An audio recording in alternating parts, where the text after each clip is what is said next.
So it's just like in auditing, where we're taught to, as an auditor, you have the pre-clear, go back to the beginning, go over it again, pick up the additional data.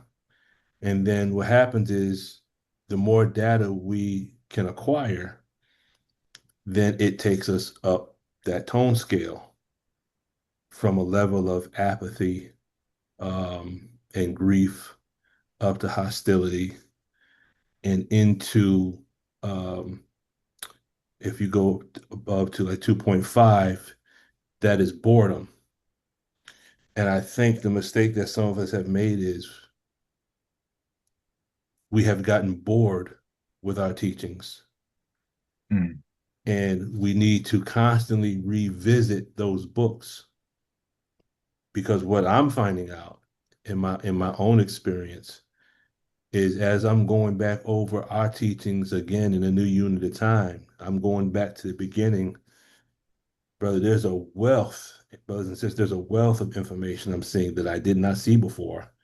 Mm. And that is because we as individuals are evolving and growing. So as we go into the teachings that the Most High Elijah Muhammad has given us, as well as the example that Minister Farrakhan has given us, we will see things in the teachings that we have not seen before, because our mind has grown to another level. Mm. But if we think, just because I've read Message to the Black Man, that we got it, we haven't even scratched the surface. And the more we evolve spiritually, mentally, and intellectually, we'll see different things in the teachings. Um, Trying to use a case in point. There's one thing I go back to, and it's the very first page of Message to the Black Man, where the Most High Elijah Muhammad says, with regards to the Trinity, and he tells us that you can't put three into one. He says the law of mathematics won't allow it. But how many of us have asked the question, what law of mathematics is he speaking about? Mm. You know, so based on different laws and theorems and axioms found in mathematics, um, there's different ways you can look at just a simple operation of division. And based on the mathematics on the various levels, um, it's proving him to be correct. I mean, we already know you can't disprove the teachings, but I think that if we look at the teachings on a different level, um, not that we're going into the teachings to disprove, but we're actually going in to prove, it'll take us to a different level of understanding when we actually go into modern day science and technology and how it backs up what the Most High Elijah Muhammad has been teaching for all these years. And that allows us to actually explain to other people in modern language why the teachings are 100% right and exact. Does Mm. that kind of make sense? Yes, sir. Yes, sir. In mathematics, it's called extracting a derivative.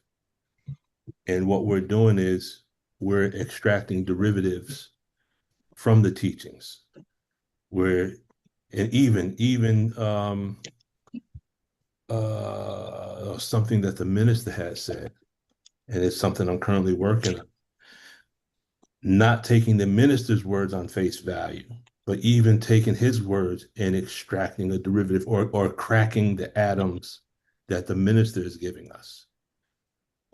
If we take the minister's words and, based on whatever our level of understanding is, and go deeper, we will see that the minister's words are multi-layered, they're multi-dimensional. Assalamu alaikum, Sister Peggy.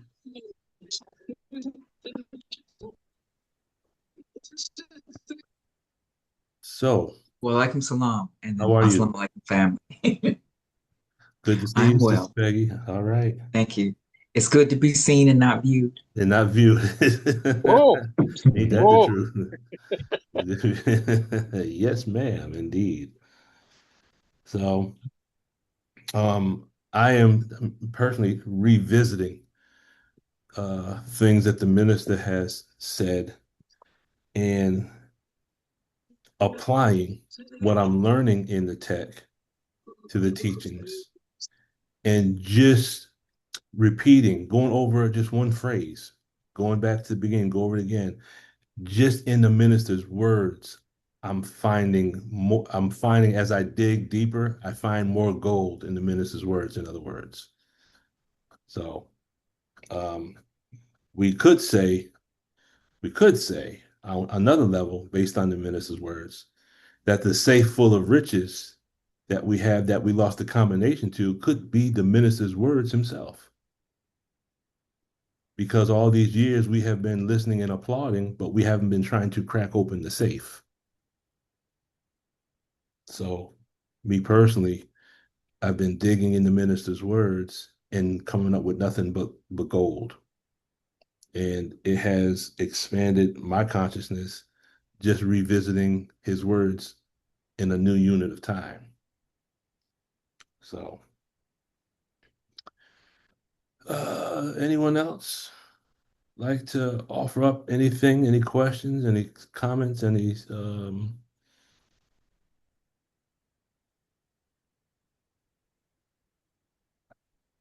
Brother Kente? Yes, sir.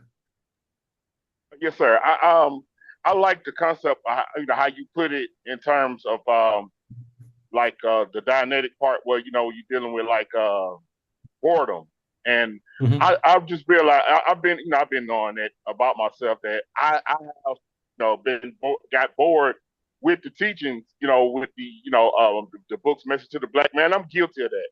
Mhm. And a lot of times I do try to get back into it and, reading and studying and some of the things based on, the level where I'm at now in my, development, with the teachings and being a registered member, it's like I go back and I learn something different compared to what I read like years ago or Mhm. a few years back or even like 6 months ago. Mhm. So it's like I'm always making sure that I study, the Holy Quran every day, whether it's a verse or I have time to read a whole chapter, you know what I mean, and go back into the teachings. And a Mhm. lot of times, you find yourself struggling with man, I don't feel like reading it, because it's boring.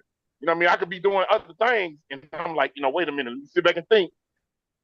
Oh, I'm distracted as well, and it's like getting back into the like it's this spirit, man. Maybe it's a brown germ or something like that, where you just feel like you already know it, like I already read that before. But Mhm. have you grasped the meaning of it? It's like we can't exhaust that.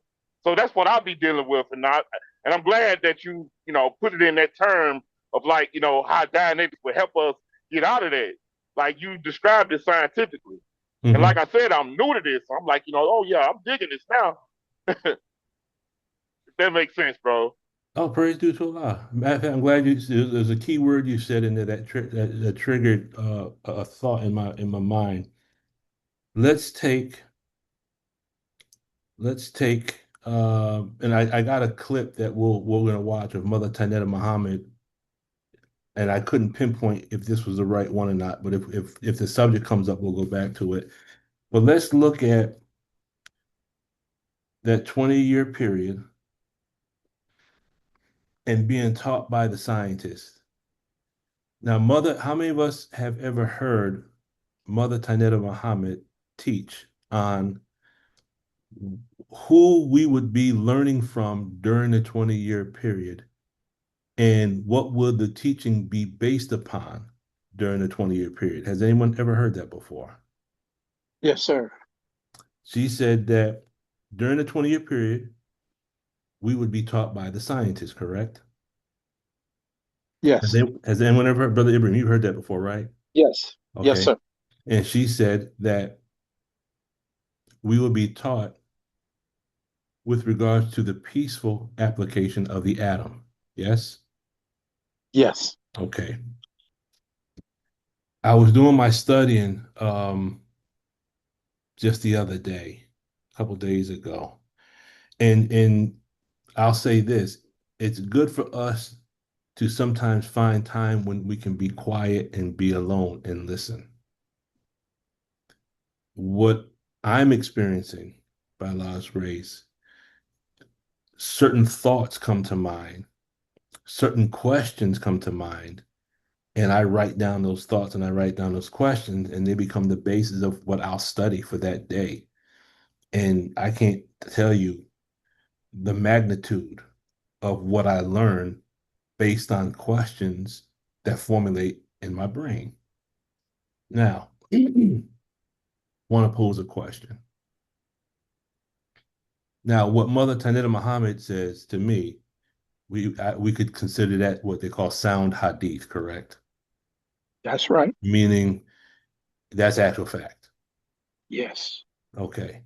Now we can prove when the 20-year period begins and the 20-year period ends. We can prove that through the words of the Most Honorable Elijah Muhammad. Anything we say with regards to the teachings, as my dad used to always say, you always keep your receipts. We should be able to make reference to Minister Farrakhan said, the Most Honorable Elijah Muhammad said, Brother Jabril said, Sister Ava said. And if we can make reference back to those, then we can use that as a basis for a sound argument. Does that make sense? Yes. Okay. Yes, sir. Now, she said during that 20-year period would be taught by the scientists. Now, we all know that the 20-year period began in the year 2012, correct? Yes. Now, and we also know that Minister Farrakhan said that Allah is a scientist who speaks in the language of formulae, correct? Yes.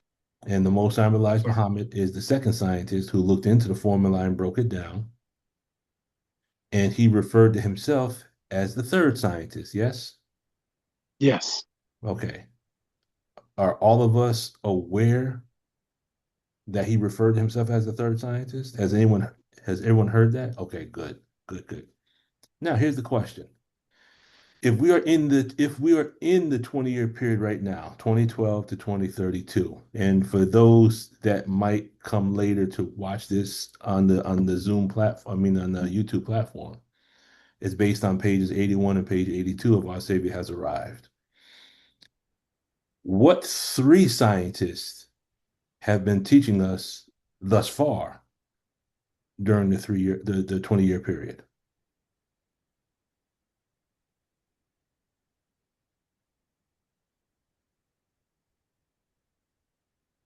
What are the names of the three scientists that we know of that's been teaching us during the 20-year period?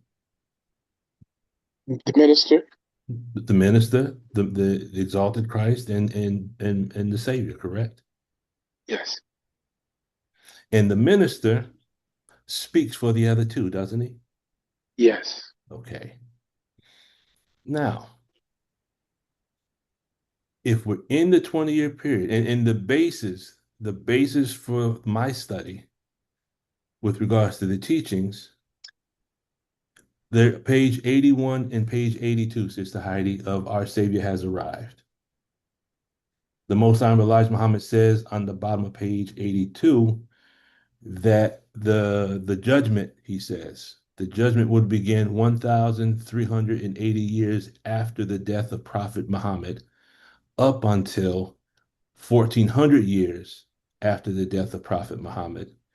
And if Prophet Muhammad passed in 632 AD, and you add 1,380 to that, you get the year 2012. And he referred to that 20-year period as a period of our mind being made clean. So there's a 20-year period of mind cleaning, mind being purified. And the way he describes it on page 81, it sounds like the removal of the brown germ. Now, in my humble opinion, in my kindergarten understanding, if the 20-year period is describing the removal of the brown germ, and the brown germ is the root of the sin that we commit, and if 2012 is the exact year that the nation was put on the study of Dianetics, then to me, it sounds as if the brown germ represents the reactive mind. That's one way that I understand it, or one way that I look at it. Yes, sir. Now, during that 20-year period, if the minister is the third scientist who represents the first two, What course of study has the minister put us on? He put us on the course of study, the science of the mind, didn't Yes. he? Okay. Yes, sir. Now, if you want a good study, there's a YouTube video. There's a lecture by Minister Farrakhan. I think it's called Healing Begins in the Mind. Yes, sir. Go back and study that and find the corresponding elements to the tech, and you'll see how they line up. Who just came in? Sister Ania. Assalamu alaikum, Sister Ania. Can you hear us? Okay, I see she's off mute, but we don't hear her yet. All right. Brother Kente. Yes, sir. Is it any kind of way possible that you could put that lecture in the text section of this Zoom call? I mean, Yes, I sir. really want to write it down, but I'm driving right No, now. I'm like, no. man, I'm gonna watch that. No, brother. I'll do the writing for you. You just keep your hands on the Yes, wheel. sir. Yes, sir. Thank you. Let me see. I was just listening to it, so it should be in my history. Let me see here. Healing is called. Let me see if I can pull it up here.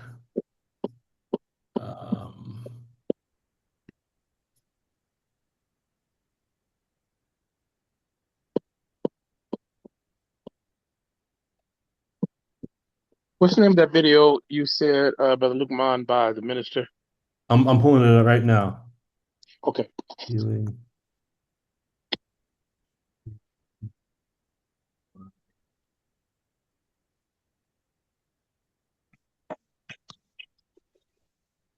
Okay, let me see.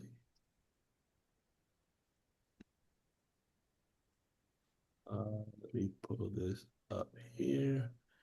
Let me here. Can I send it? Share. Okay. I'm gonna have to find a way to get it to everybody because it won't let me share it.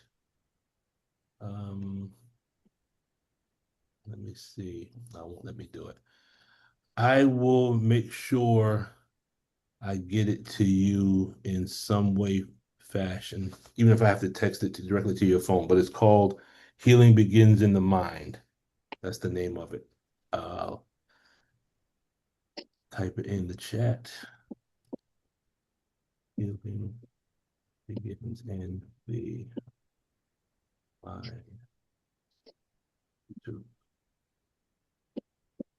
All right. Sister Charlotte, assalamu alaikum.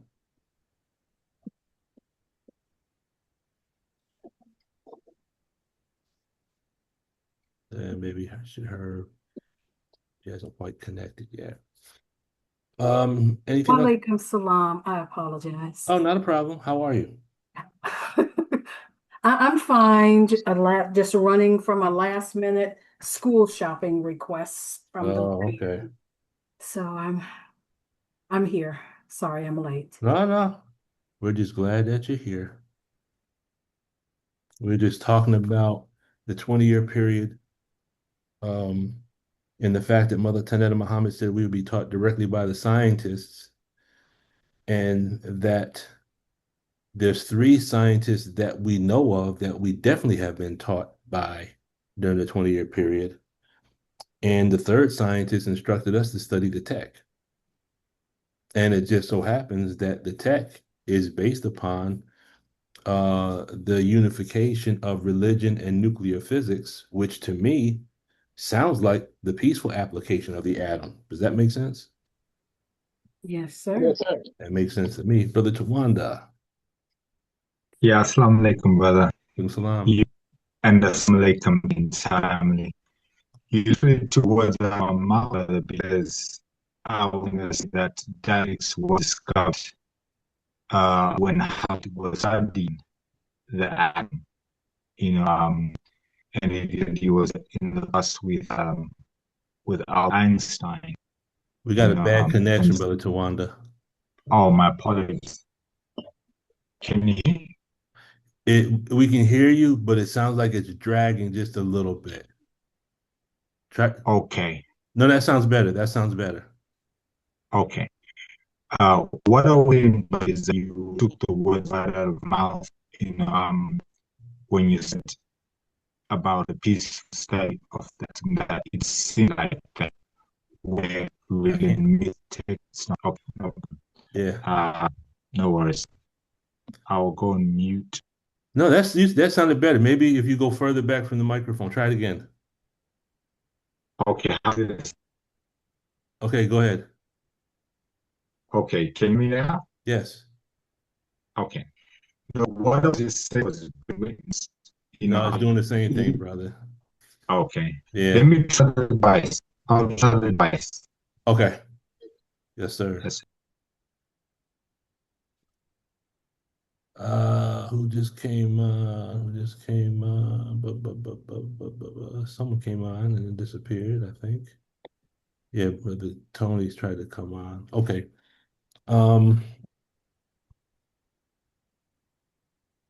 I think what else? What else was? Anything else, family?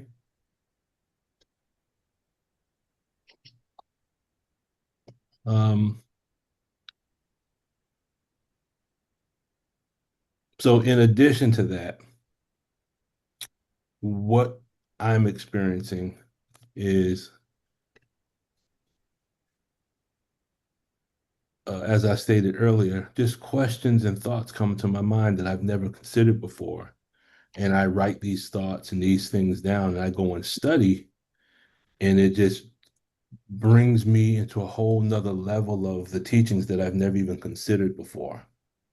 So I'm a firm believer, and this is also based on what I heard Mother Tanita Muhammad say, is that if we are taking the time to study, we have what the term she used, we have spiritual guides that are guiding us through our education. I think, and this is just again my opinion, part of the mistake that we might be making is,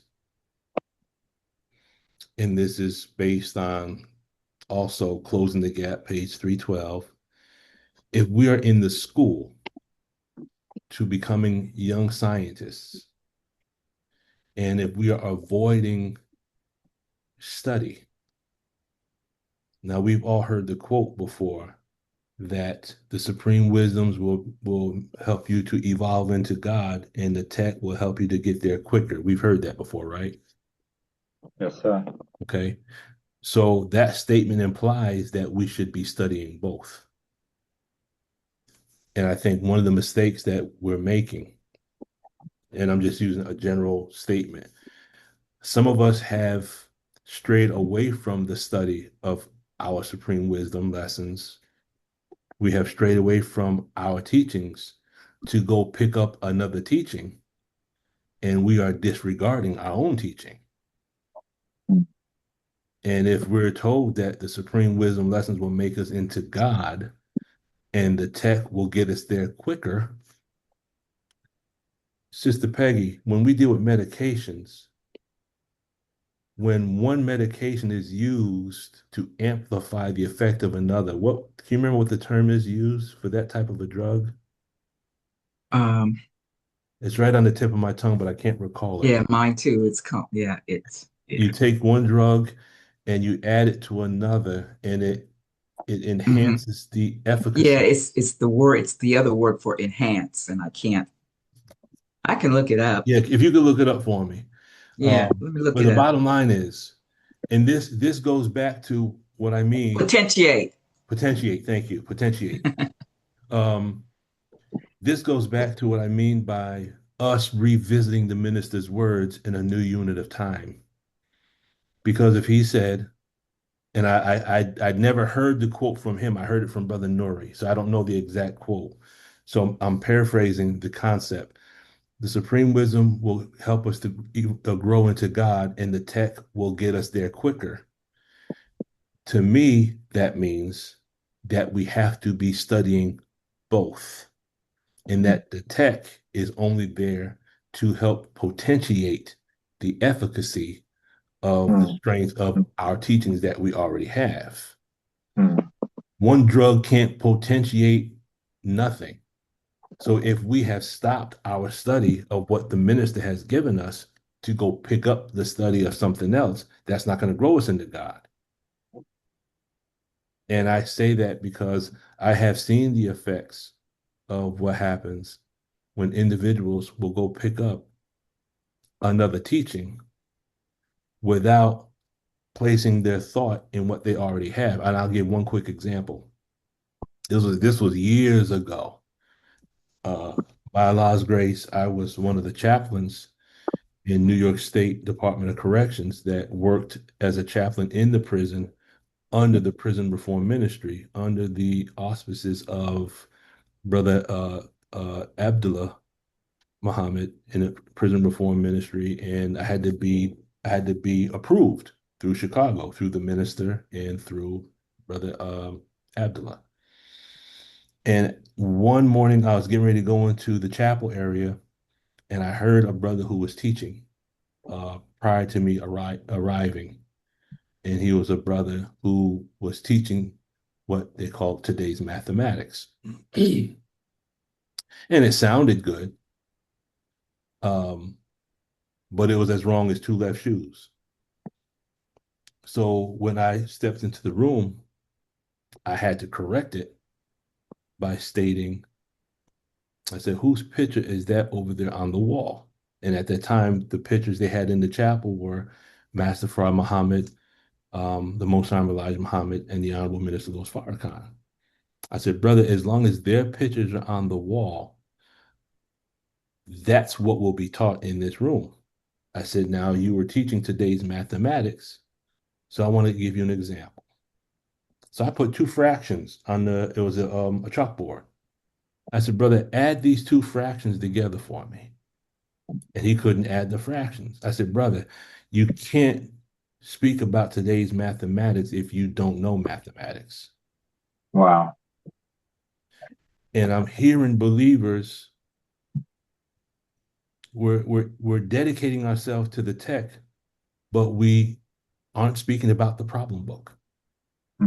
We aren't speaking about Lost Found Muslim lesson number 1 or number 2, English lesson number C1. We're getting all these certificates from the church, but we probably can't even recite our student enrollment. So I don't say that from an arrogant standpoint. I'm just saying that from the standpoint that based on the minister's words, the supreme wisdom will make us into gods. The tech will get us there quicker. He didn't say that the tech will make us into gods. No, sir. He said the supreme wisdom will make us into gods. The tech will get us there quicker. I can bear witness to that, but we have to study both. It goes back almost to the same thing as problem number 13. After learning Islam is mathematics and mathematics is Islam, it stands true, and you can prove it in no limit of time, right? Yes, sir. And I remember Brother Wahid and we had a discussion on this. And I can't remember the discussion verbatim, but basically what Brother Wahid shared with myself, and I think it was another brother, it might have been Brother Enrique, is that this implies that you have to study both. You can't have one without the other. Okay. So if we're studying, so it says after. So the word after is a word that describes time, right? Yes, sir. After learning mathematics is Islam and Islam is mathematics, it stands true. So it implies after you learn this, then you can prove it. But what has happened is some of us are studying Islam without the mathematics, and then some of us want to study the mathematics without the Islam, and that's why we can't prove either one. On a higher level of mathematics, which I won't go into, but I'll just mention it here, there's a certain level of mathematical proofs where you have to prove what's called the law of symmetry. And Master Farad Muhammad actually gives us this law in problem number 13. And it's the second step of proving that the two things are equivalent. In order for us to prove that mathematics is equivalent to Islam and Islam is equivalent to mathematics, we have to study both. And if Islam is the nature in which we were created, yes, is that true? Yes, sir. If Islam is the nature in which we have been created, and Islam is mathematics, then based on the transitive law of mathematics, mathematics is also the nature in which we were created. Does that make sense? Yes, sir. And if we fail to study mathematics, then we run from the study of what our nature really is, which is being given to us in the language of mathematics. Make sense? Yes, sir. Praise be to Allah. Brother Kente. Yes, sir. What do you mean by tech? Like, what does tech mean? That was the When I first use the time word hearing. tech, I'm talking about Dynetics. Oh, yes, sir. Yeah, when I use the word tech, thank you, brother. When I use the word tech, I'm using the word Dianetics. So the supreme wisdom will evolve us into being God. Dianetics will get us there quicker. And now the way I would explain it, this is just the way I explain it, is like this. Anytime you have a computer and thank you, when you get that computer brand new, it's called out of the box, right? And when you get it out the box, your processing speed operates very fast, correct? Yes, sir. Okay. Now over time, as you add files and reduce files and whatnot, what takes place is memory gets taken up on your hard drive. And sometimes the memory of constantly adding and subtracting programs from your hard drive, it causes these gaps to be all over your hard drive. So what happens is if you have a program that's not all in one location, bits and pieces are on various parts of what they call the sectors. Have you all heard that before? No, sir. Okay. So what happens is when your computer has to read a program, if the whole program isn't in one location, it has to bounce around and that takes up time. And you'll notice that your computer will start to run slower. Have you ever noticed your computer running slower than it did when you first got it? Yes, sir. Okay. Have you ever noticed your phone Yes, sir. works slower? Who is Samsung SM? Who is that? Samsung? Tony Guy. How you Sorry, doing, that guy. brother? Doing good, brother. All Yes, sir. right. Thank you for Good to having have me. you. Yes, Yes, sir. sir. So now what happens is back in the day when you had your desktop, and I still have a desktop that has never seen the internet. So my desktop still works. It's still pristine. It has never been connected. You can see what defragging a computer actually looks like. You're defragging a computer. Your computer will take all your programs and compress all the data and remove all the gaps and put all the program pieces in one location. And that speeds up your processor. Now, being on the internet, installing programs, uninstalling programs. What happens is computers sometimes will pick up malware, correct? Yes, sir. And the malware, I mean, there's many different things that malware can do, but some of the things malware will do to a computer is it will corrupt files, it can ruin files, it can misplace files. And what happens is the malware sometimes represents programs that are running in the background that you can't see. But all you can do is you'll see that your processor speed is slowed down, but you can't figure out why the processor is moving slow because you can't identify what's running in the background.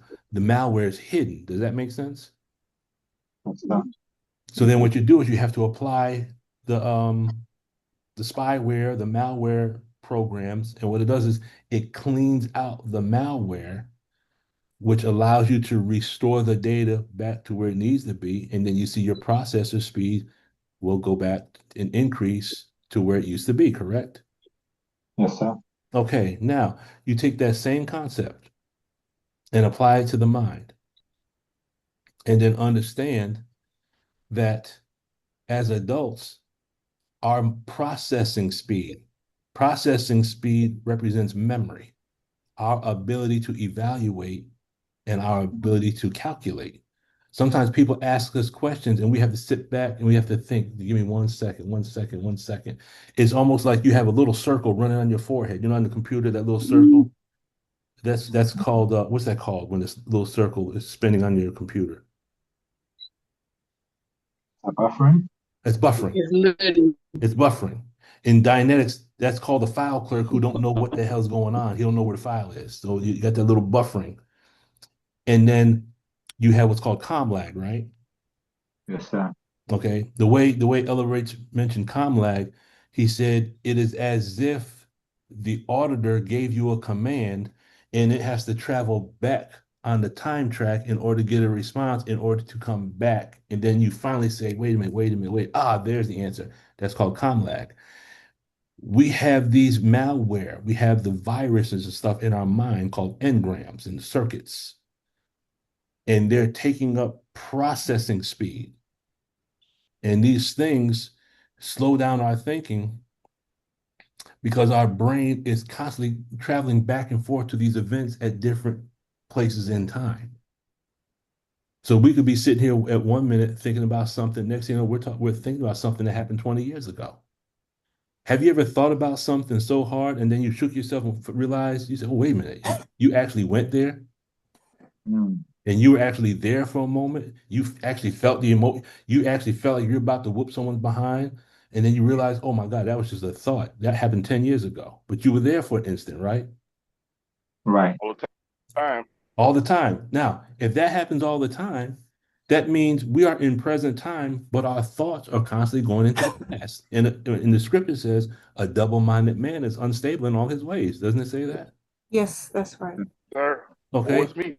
So part of what speeds up the processor, this right here, in this quantum computer that we live in, this organic quantum computer, is when we clean out the malware, the processor gets better. Now, I can only share with you what I'm experiencing, and that is the more stuff I'm removing from here, my attention and level of mathematics and science is I've never been at this place in my life before with regards to mathematics and science.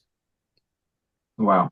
And I know for me personally, and I'm not saying this to brag, I'm saying this to hopefully inspire us to get more focused on the tech, because the tech will make us God quicker.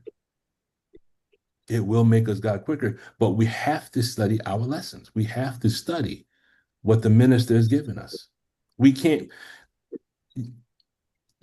have to go back to the minister's words. The supreme wisdom lessons will help us to grow into God. The tech, the Dianetics will get us there quicker. But in order for something to, we can't, the supreme wisdom lessons is the vehicle.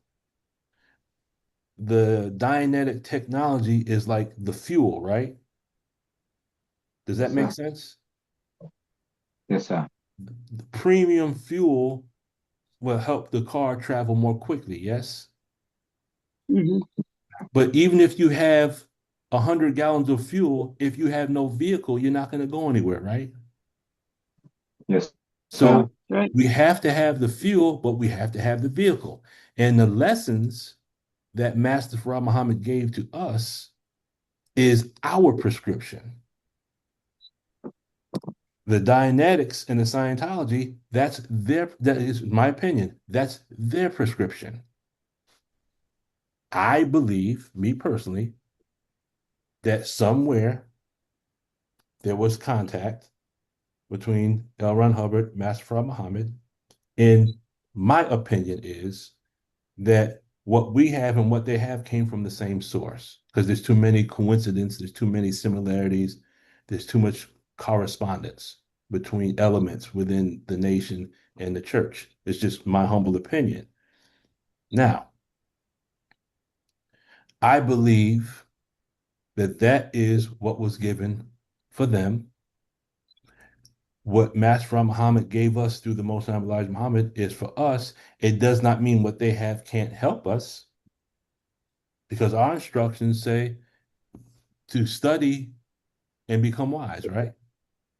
Yes, sir. And we're told that the 5%, or we call the civilized man, based on question 16 of Lost Found Muslim lesson number 2, actually question 16, 17, and 18, if I'm not mistaken, it says the duty of a civilized person is to teach the uncivilized to establish civilization, righteousness, the knowledge of self, and what?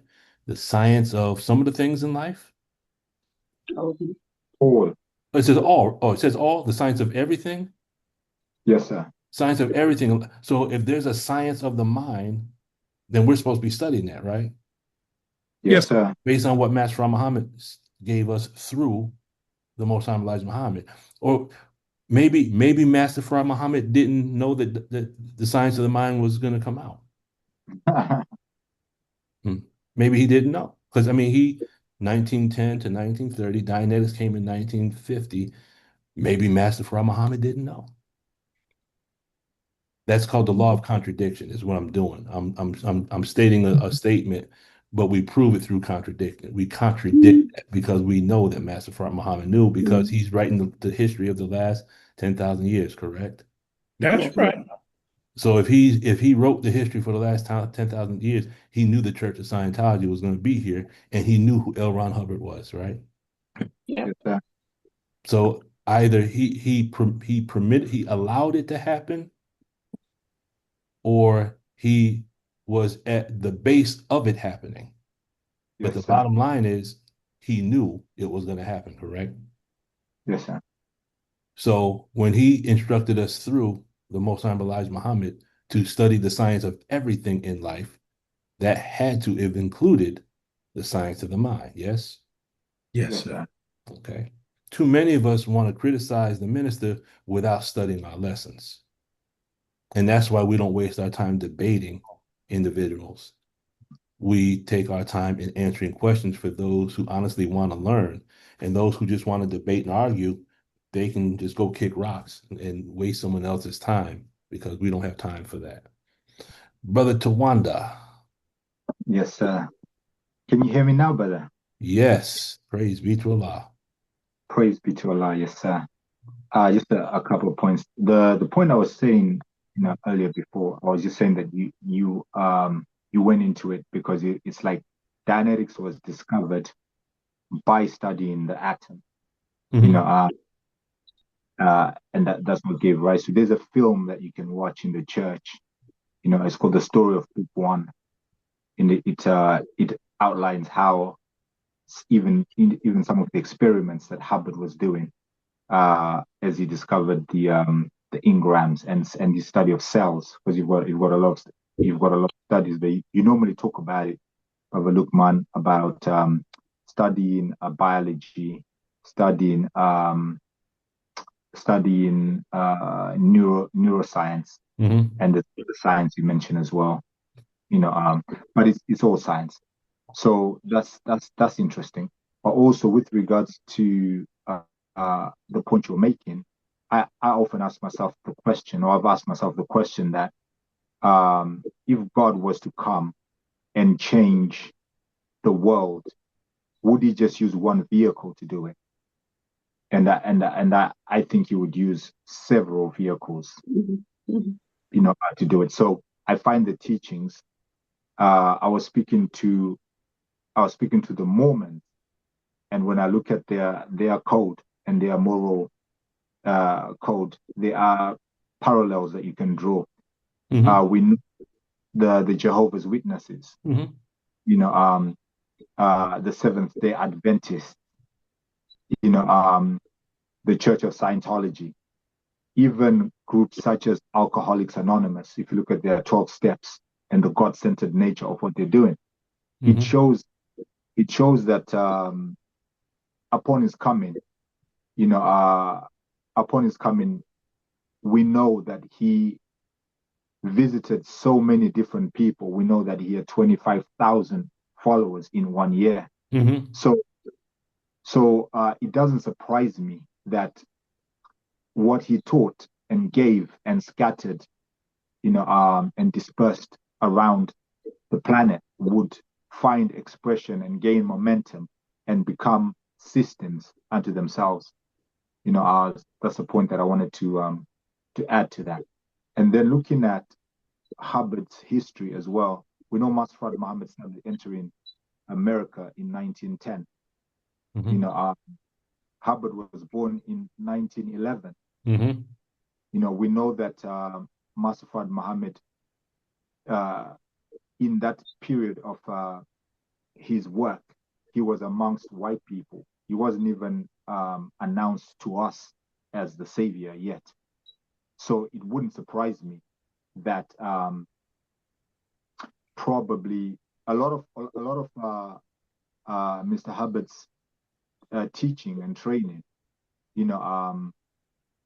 came about because of his parents, of course, but they say mostly his mother, who they say was a French woman.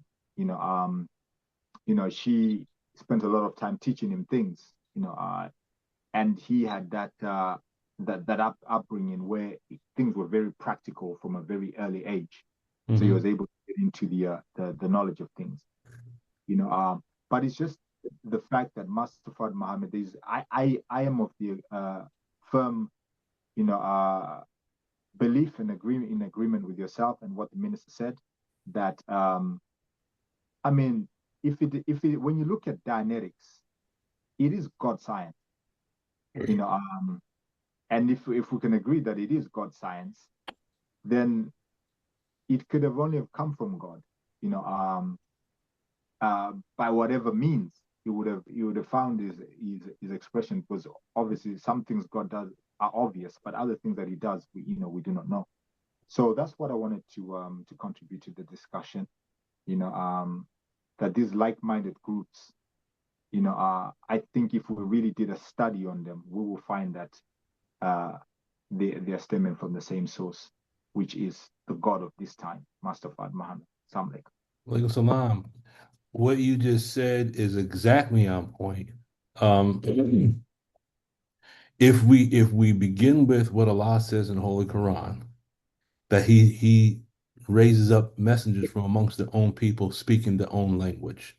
If we just start with that premise, if we look at the Holy Quran as a book of mathematical theorem, as truths that we can use to extrapolate truths that we can apply to other teachings, then if you look at, for example,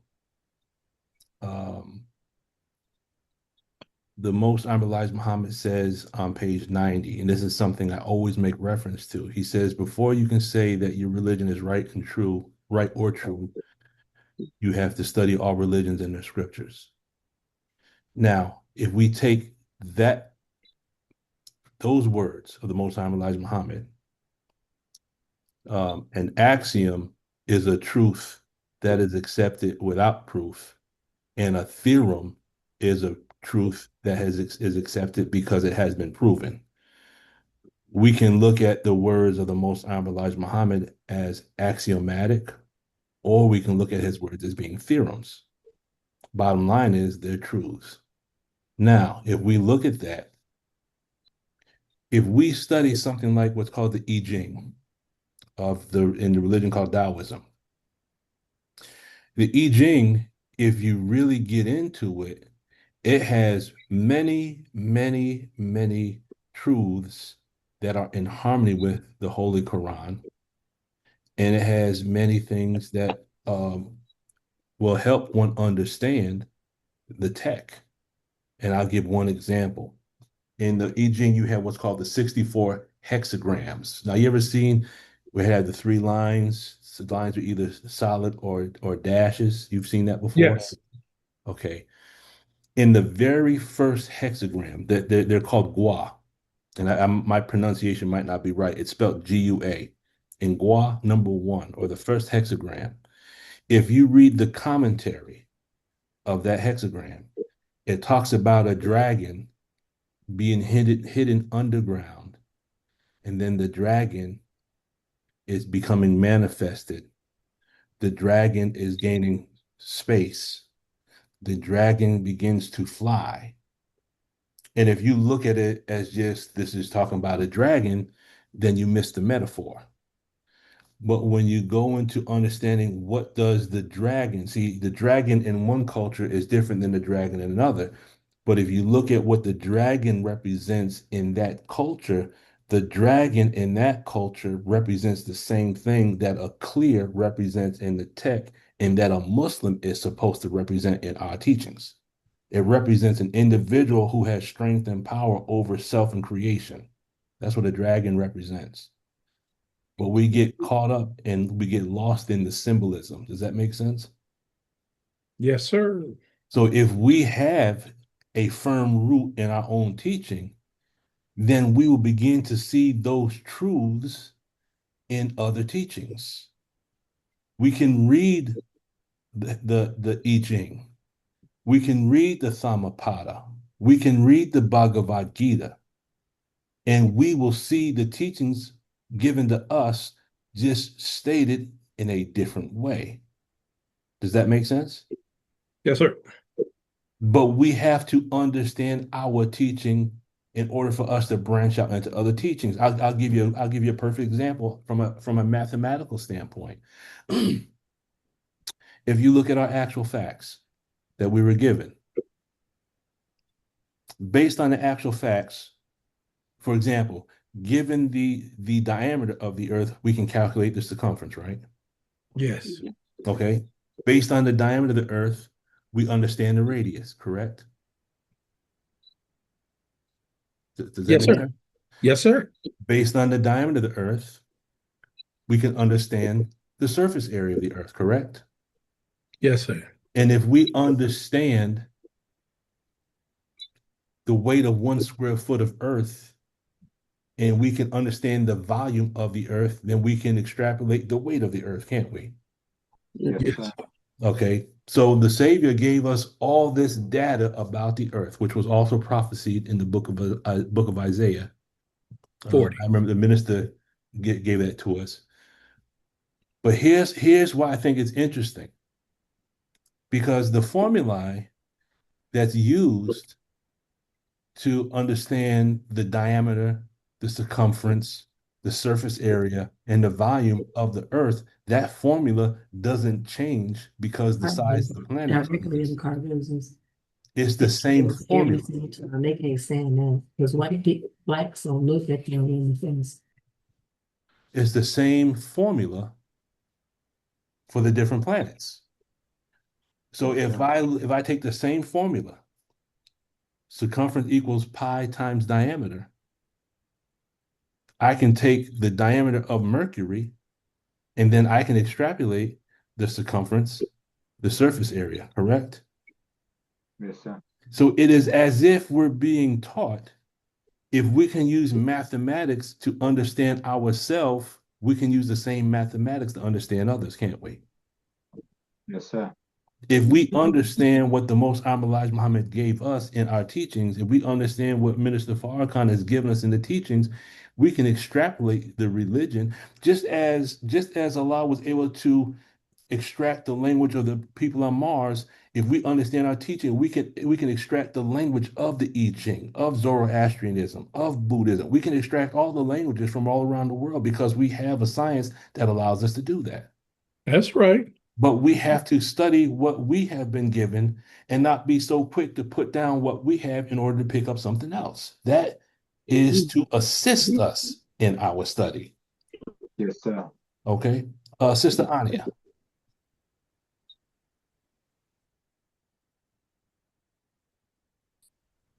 Assalamu alaikum. Wa alaikum salam. Praise be to Allah. There's 2 weeks of trying to figure out what was going on with the audio. But Brother Tawanda, when you made your comment, I thought I heard you say that Master Fard Muhammad's mother was a French woman. Did I hear you correctly when you said that? No, ma'am. I meant L. Ron Hubbard's mother. Okay, all right. Thank you. That was Praise it. Yes, ma'am. I first heard it and I had to adjust. And I said, no, he's talking about LRH's mother. But no, thank you because someone else might have felt that too. Thank you for that. I heard it. No, he did hear it, but I understood it as LRH, but I'm saying someone else that might have been uh, an MU, misunderstood for some of us. But go ahead, Brother Tawanda. Okay, yes, sir. Just in relation to what you're saying about when we know ourselves, Mm-hmm. you know, is the teaching that the knowledge of self is the knowledge of God, and the knowledge of God is the knowledge of self. But also that if you know self, you can know all men just by looking at certain principles. That was one of the points. But I wanted to also ask Brother Lukman, because I know you've been doing these sessions for some years now. I'm not sure exactly how many. Have you looked at the problem book, or the Supreme Wisdom itself in terms of the 154 lessons, or is that something that is to be done, within the scope of this curriculum? Have I been going into the problem book? Yes. Have we done like for example, take the problem book and going through the 34 problems, and doing the maths with it in terms of looking at how, as a matter of fact, that's how I found you, is because I was looking at someone that was dealing with the problem book, because we know that the solving of the problems themselves, is not the thing, but it does give us a way of thinking. It gives us tools to use, as you say, and I like that term, a demo kit. But that speaks to our miserable state of condition. So look at it in a mathematical way. I was just wondering if the group, this platform, has done the problem book, because that is one thing that I'd been looking for, that actually led me to you. The working out of the maths of the problems, from the first problem to the 34th problem. We have not really focused on that. We haven't really focused on it from that perspective. One thing I remember Minister Farrakhan saying, and if anyone else has heard this, just, if you could just bear witness. He said that the problem book are not necessarily meant to be solved mathematically. Yes, sir. There's more into it. And I'll give an example. I'll give an example. If you look at problem number one, the uncle of W.D. Farrar lived in the wilderness of North America, and he lived other than his own self. Therefore, his pulse beat at 78 beats per minute, and this killed him at 45 years of age. How many times did his pulse beat in 45 years? If you just deal mathematically and biologically with that problem, you can't calculate an answer. Because if you understand anything about cardiology, and Sister Peggy knows probably well more than I do, that your pulse doesn't beat 78 beats per minute throughout your life, because you have what's called pediatric cardiology, and you have adult cardiology, and you have infant. Is it infant cardiology, or is it does pediatric cardiology, like specific for for infants? Then there's I don't know what they do, but when I was a pediatric nurse, if you had a cardiologist, he handled everybody. He handled all of them. He handled infants and children. But my point is, as an adult, our heart can beat 78 beats per minute, but yes, infant, that's considered cardiac arrest, because an infant's heart their normal heartbeat is approximately 120 beats per minute. So the uncle of W.D. Farrar, if we take that problem on face value, his heart wouldn't have beat 78 beats per minute his entire life, because he probably would have died as an infant. Right. So there's other things, and what I'm thinking is, as we go into the study of these problems, it's gonna. What comes to my mind is, how we're taught. My dad. My job just texted me asking, oh, I'm sorry. Which we're taught that Alfonso took the Savior to many locations to study different books, right? Yes, sir. And we're taught that the Most High Elijah Muhammad had to study 104 books, yes? Yes, sir. And we also know, if you go into Closing the Gap, Brother Farrakhan has stated that he studied all these levels of plane geometry and space geometry and all these levels of mathematics. But he said, and I'm trying to, I know I can't find the exact quote. I'll try to see if I can find the exact quote. He says all these didn't have real meaning until he met the Most High Elijah Muhammad. Now, Yes, sir. now here's why I say this.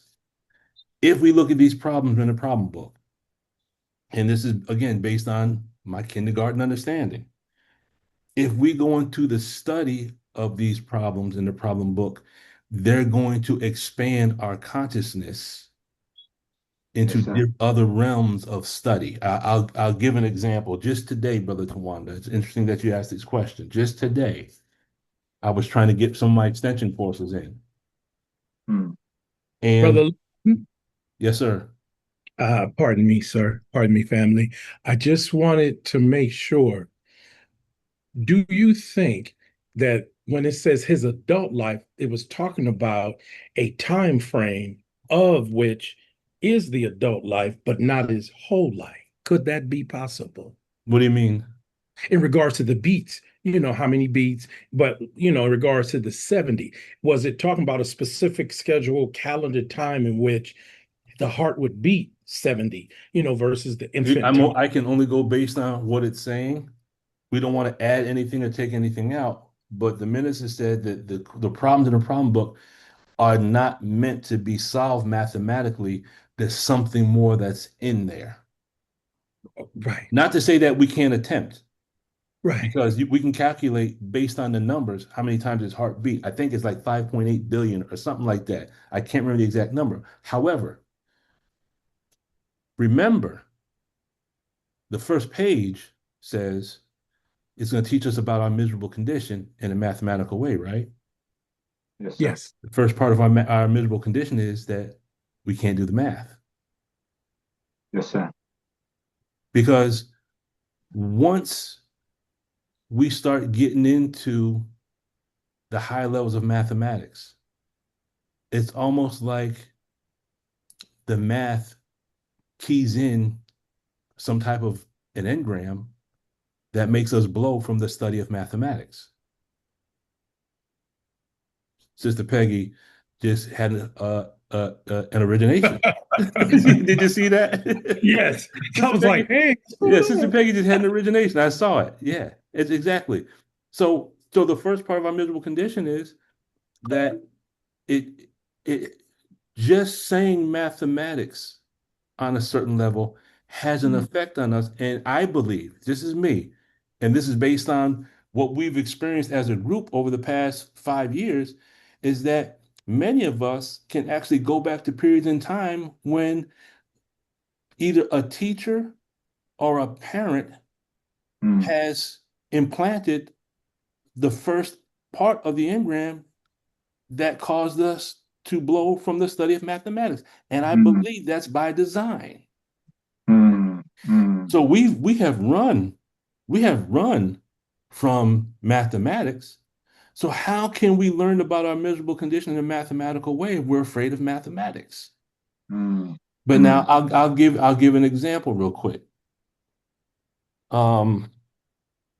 There was something I had to write in my course today. And one of the things that he says is that one of the things that keeps us aberrated is our inability to confront. But here's the thing. He talks about the inability to confront with a vast distance, talking about distance.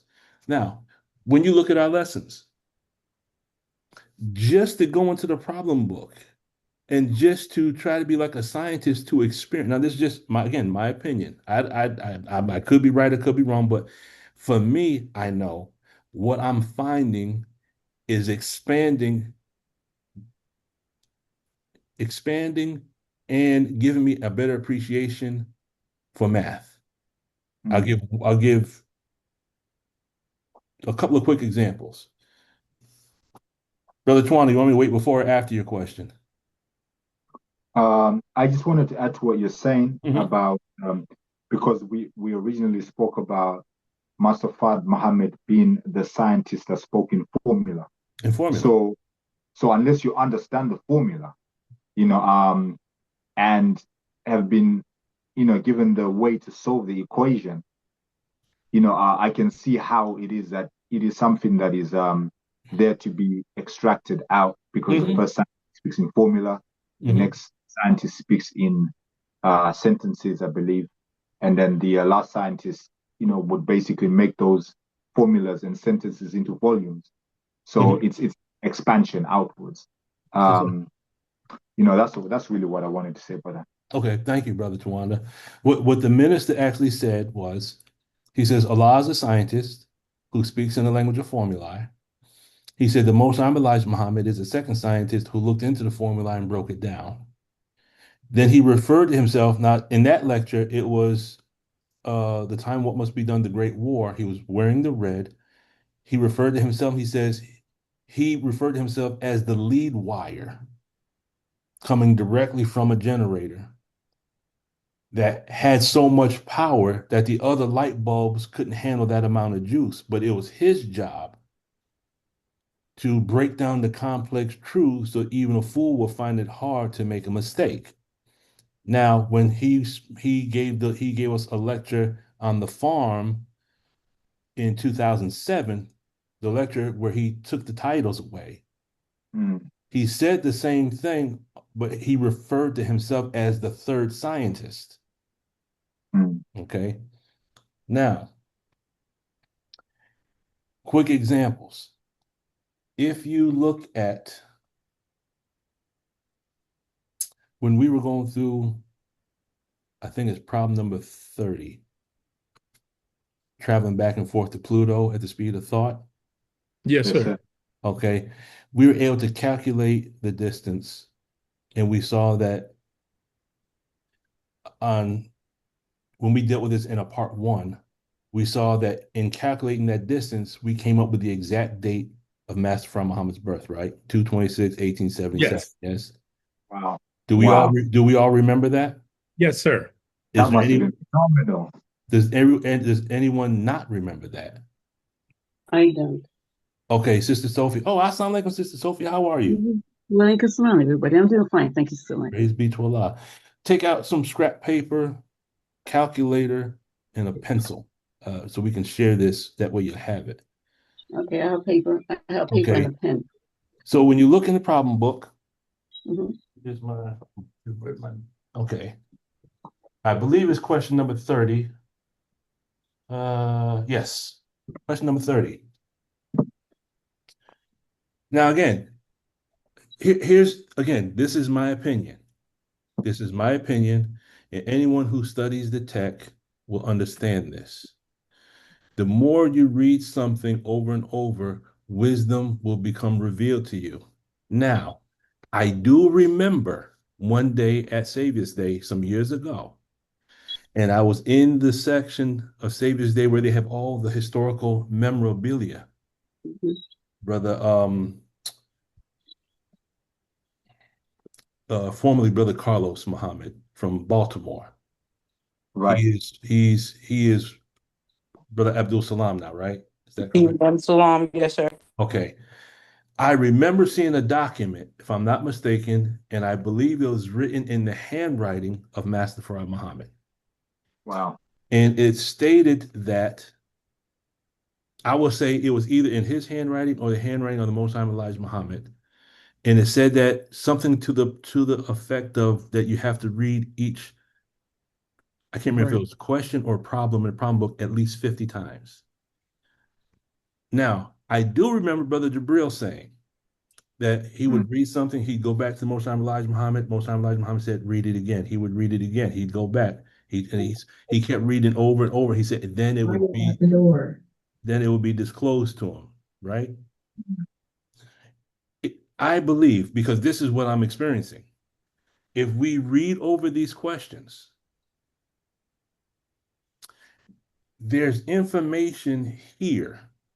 And this is just, it shows me the vast mind of the Savior. I believe,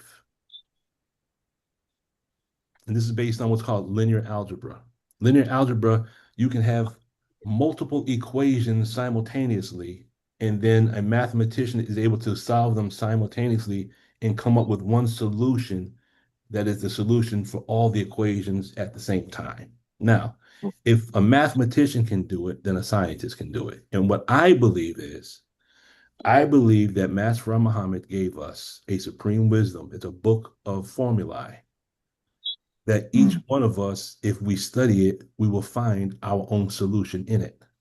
In other words, I believe that it's designed to crack open each one of the safes that we possess, and each one of us in our safe is something different, but it comes from the same source. Does it make sense?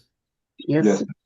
So when you look at, so it talks about the uncle of Mr. W.D. Defraud lives in the wilderness of North America. He's surrounded and robbed completely by the caveman. It says, therefore, he has no knowledge of his own or anyone else, but his mind travels 24 billion miles per second, which is considered the average speed of thought. Now, I'm gonna give you an example. Give me 1 second. Okay, so just a quick do the math. So in order to calculate how many round trips in 10 seconds, one day I said, let me just figure out how fast it would take to travel in 1 second. So you got 4,600,000,000 miles away. Really, 4,507,000,000 miles away, because 4,600,000,000 would be the distance from the sun to Pluto, right? Right. Okay, so in calculating from the Earth to Pluto, you have to subtract 93 million miles. So it'd be 4,507,000,000 miles from Earth to Pluto. But you also have to look at the fact that it doesn't give us which distance we're talking about, because at one point in time, both planets are on the same side as the sun, and at another point, they're on opposite sides of the sun, right? Yes, sir. Right. Does that make sense? Depending on the season, right? Huh? Is that depending on the season? It depends on the relationship of Earth to Pluto. Yes. So you have a maximum and then you have a minimum. Okay, so the minimum is if Pluto and the Earth are on the same side of the sun. The maximum is if Earth is on this side of the sun, Pluto's way over on this side. So the interesting thing was we calculated that from the Earth to Pluto to travel in 1 second, it travels 0.1877 of a second, which is 1877. Wow. And then when you do the math, it comes out to 53.25 trips. Now, 53.25 may not sound like it means anything, but I'll share this with us with regards to 53.25. And see, someone else might study this problem and perhaps find something totally different. But because my mind is always dealing with mathematics, I see mathematics. A chemist might see something else. A biologist might see something else. Yes. Okay. So now. Okay. So now, 53.25, if you divide that in two, because we're talking about round trips, right? You divide it by 2, you get 26. So you got 2, 26, 1877. You got the exact date of Master Muhammad's birth encoded in the mathematics with respect to Pluto and the Earth, right? Right. But the thought that came to mind was, if the exact date is encoded, is it possible that whoever the God was that put Pluto in rotation and this would have been trillions of years ago, is it possible that he encoded the birth of the perfected being that would be born trillions of years into the future? Come on. Or was that number just a coincidence? That's number Wow. one. So that would be the birth of Master Fard Muhammad now, right? Hmm. Now, here's the interesting thing that I haven't shared based on what I've been able to study by Allah's grace, is that when you look at Pluto and Earth on opposite sides, now you got to take Earth, you got to add 93 million, you got to add the 853 miles of diameter of the sun, and then add 4,600,000,000, which gives you 4,693,853,000 miles. Guess how long it takes to make a trip there at the speed of thought, just one trip? 0.1955. What year is that? Birth of Minister Farrakhan. That's when Minister Farrakhan was birthed into the nation. Wow. And guess how many trips it takes in 10 seconds at that distance? 25, which is what? 25th surah is Al-Furqan. Wow. Now, maybe this is just, oh, Brother Lukman, you just reaching, but the numbers, the math, it just seems too coincidental. Okay. Now, another thing I'll share is this. One day, I was studying what's called set theory, and I was studying something called you're studying sets, like if I have a basket and I have 3 types of fruit in it, that can be considered like a set of 3 fruit. And then there's an equation you can use to calculate how many possible choices could I make. It's called calculating a power set. And it's 2 to the power of the elements that you have in the basket. So if there's 3 elements, then 2 to the 3rd power equals 8. There's 8 possible choices I could make. One day out of the blue, a statement drops in my brain. How can a person be a book? It was just a statement. How can a person be a book? And I remember specifically, it hit my brain as I stepped out the shower. How can a person be a book? So I said, how can a person be a book? I said, if I looked at that as a book, how can a person be a Quran? If I did a power set, it'd have to be 2 to the power of the number of verses there are in the Holy Quran. But that would mean for a person to be the Holy Quran, they would have to know every verse in the Holy Quran and every combination of the verses of the Holy Quran and be able to travel in the Holy Quran and have a 100% knowledge of the Holy Quran. Does that make sense? So I did the math. And the number is 1.67 times 10 to the 1877. I said, I keep coming up with this number, 1877. 1.67 times, that means 1.67 followed by 1,877 numbers. 1.67 times 1877. Then I said, wait a minute. That's the number of verses, but you have to also add on the bismillahs, right? Because there's a certain number of bismillahs that are not a part of the text, but they occur at the beginning of each chapter. So, like I said, the thought gets popped in the brain, so then it's like, okay, now my wheels start turning by Allah's grace. So when I did the math and I added the missing bismillahs, I got 1 point something times 1910. I said, oh, that's the year Master Fard Muhammad first came. So I'm saying that to say this. Based on my experience, as I'm going into the lessons now, as I'm re-listening to the words of the Honorable Minister Louis Farrakhan, I'm listening with a different ear now to hear deeper into what the minister's saying. And as I'm going into the mathematics of the problem book, I'm seeing things I've never seen before.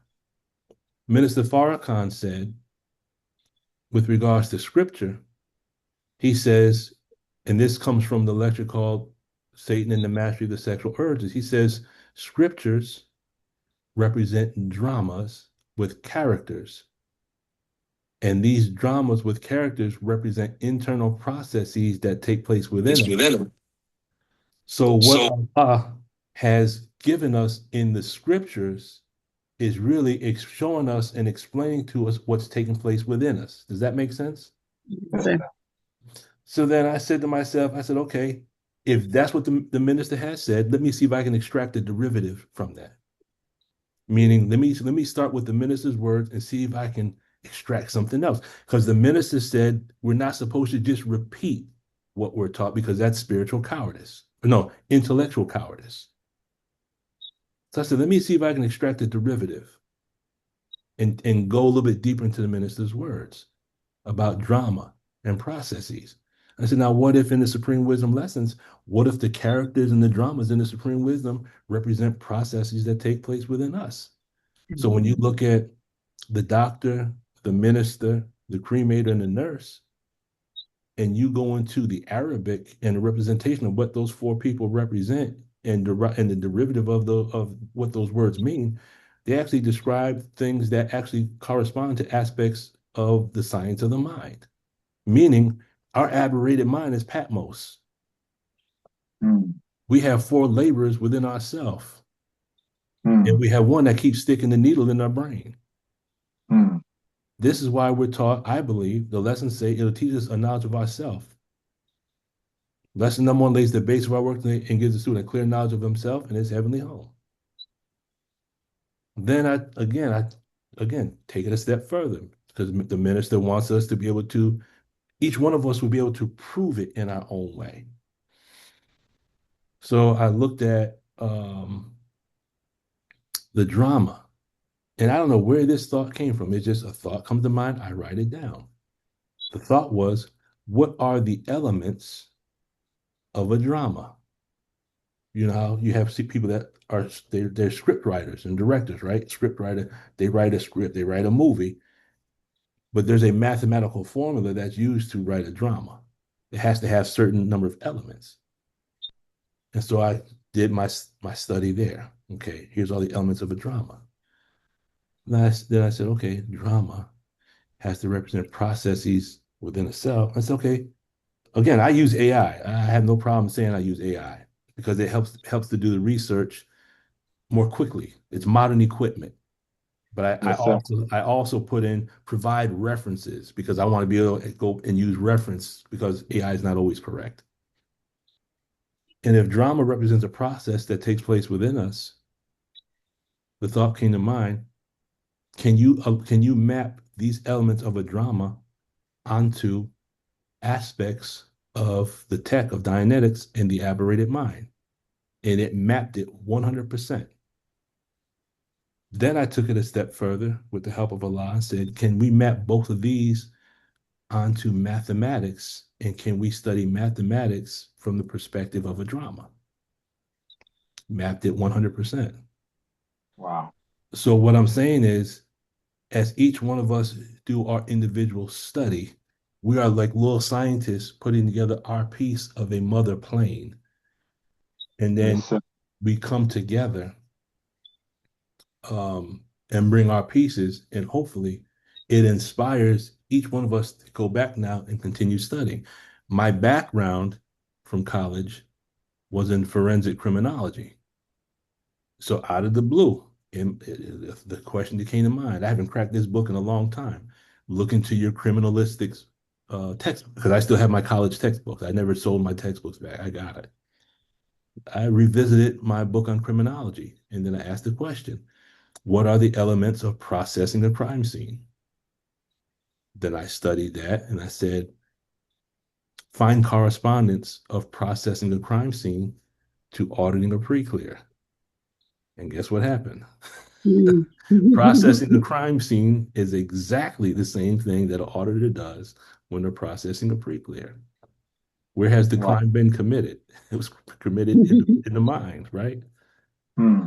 All the elements that Quincy, some of y'all don't remember who Quincy was. You remember CSI, but you know, you got to be a little bit older to remember Quincy. Quincy was who inspired me to study forensics in college. But the elements of forensic criminology and processing a crime scene, the elements in fire science of investigating arson or the investigating a structure fire aligns perfectly with what an auditor does when they're trying to process a pre-clear. So what I'm saying is, if we study our lessons and we use the tech to potentiate what is in ourselves and in the lessons, it expands our consciousness and our mind. And once we step outside the circumference of our normal activity, and like the minister says, whoever prescribes the diameter of your knowledge they will determine the circumference of your activity, right? When we expand ourselves outside that circumference, then we're no longer confined by what someone else has circumscribed for us, have we? Right. No. And when we go outside that circumference, based on a question that could have been given to us by Allah or one of the scientists, and I'm going to play a clip by Mother Tanetta to kind of add some mass to all this, that we are in fact being taught by the scientists right now if we are studying. And once we expand outside the circumference of our normal activity, we've produced a new diameter, then we produced a new circumference. And Minister Farrakhan has said that our job is to expand our consciousness to equal 76 quintillion miles, which is the diameter of the universe itself, correct? Yes, sir. Praise be to Allah. Let's see, Sister Sharon. Let's see. Thank you, Sister Sharon. Look, this says, in a letter, Master Muhammad wrote to the secretary of the mosque, my father John Muhammad, about a problem he was solving. The letter reads that he solved it nearly correct. And thank you, Sister Sharon 4X. Praise be to Allah. The letter reads that he solved it nearly correct, and if he read it 50 times, he would be able to solve it. There was a science in everything Master Muhammad did. If any of us look at a problem 50 times, we surely would be able to come close to solving it, if not coming close to come close to solving it, if not solve it. He wrote about his pride in the success of the teachers and laborers. He was very strong and very stern. Thank you for that receipt, Sister Sharon. We haven't seen you in a long time, but you just came through and dropped that. That could have been what I read at Savior's Day years ago, about the 50 times. But thank you, Sister Sharon. Praise be to Allah. The one I was working on just today, since you asked, Brother Tawanda, is I was looking at question number 26, because I am a math nerd. I enjoy doing math, and even my students don't fully understand it. But I trick them into enjoying mathematics. I was looking at problem number 26 about the entire universe containing, and I used to always say this to the brothers in the prison. I said, there's a problem in the problem book that you can't read. And I'm gonna offer this challenge to anyone in the Zoom meeting right now. If you can read this problem, I'll give you $10,000 out of Brother Abdul Salam's coat pocket. I'm giving up food stamps if you want that. $10,000 in food stamps. Everyone who has their problem book handy? I have mine. Can you read problem number 26 for me, Sister Sophie? No, sir. You can't read it? The total atom equals. How many atoms are there in North America? Can anyone read that problem? Brother Tawanda, can you read number 26 for me, please? I don't have my supreme wisdom with me, brother. But I can, let's see. What can I do here? I got it. Brother Salam, can you read number 26 for us? Give me a second.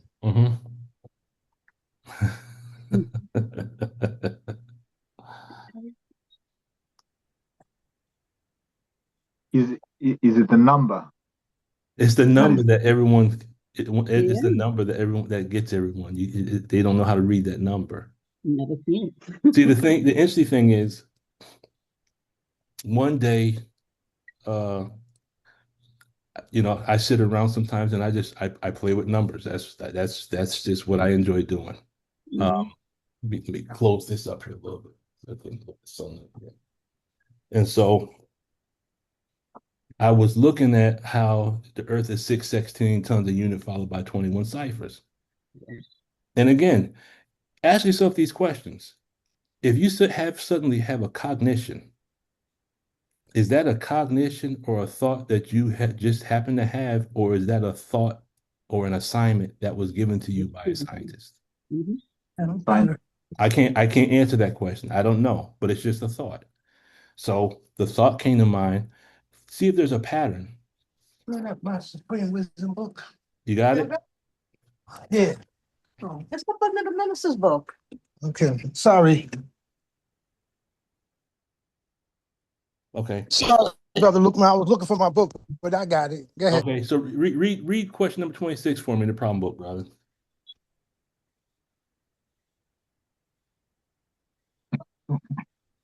What happened? Baba just Yeah, went I'm ready quiet. to read it right now. I got it right now. I was looking for it, I had it in the wrong place. Okay. Mhm. Okay, I'm gonna read 26.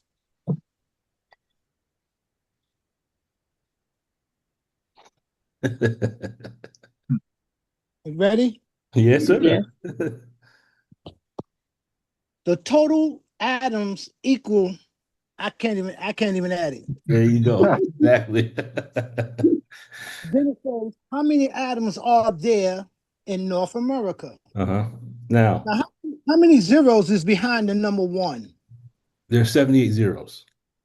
I don't know how to pronounce that in numbers. Can I give it a try, brother Luke Man? Yes, ma'am, sister quantum physicist. I can't do it. I don't know it. And forgive my pronunciation, it may not be right. Number 26, the total atoms equal 10 quinvigintillion.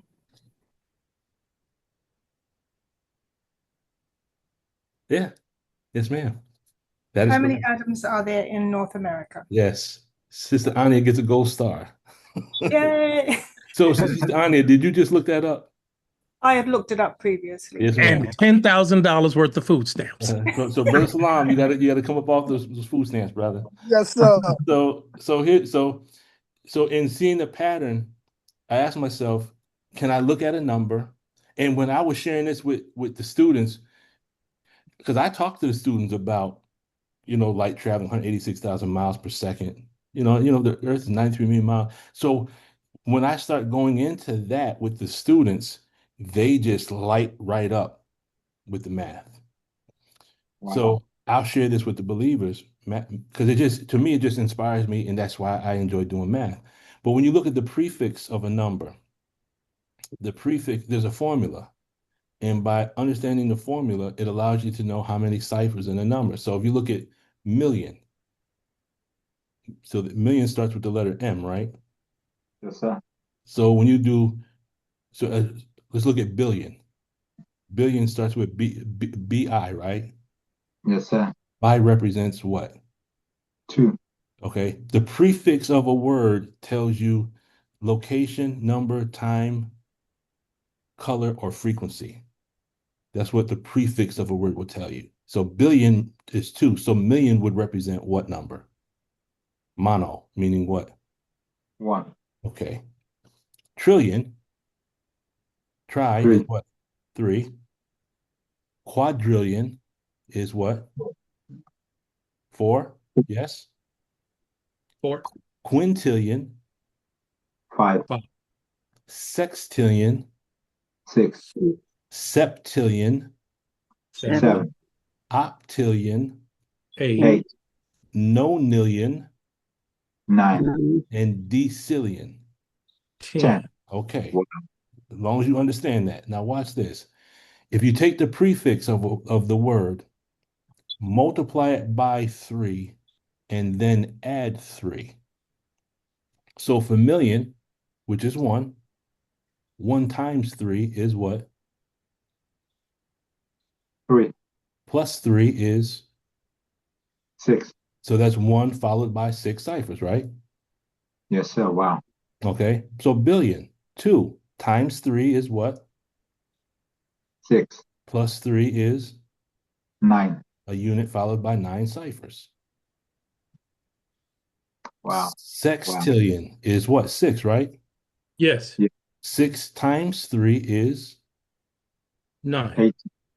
plus 3, 21. a unit followed by 21 ciphers. That's the pattern. If you look at the prefix of a word, you multiply by 3, you add 3, and that tells you the number of ciphers. Now, for the number we just had, if you look at the fact that there are, and here's the key, there's 26 groups of 3 ciphers behind that 10. Anytime I see the number 26, I think of the day that Master Farah Muhammad was born, on 26th. Okay. Yes, sir. So when you look at the word, so 26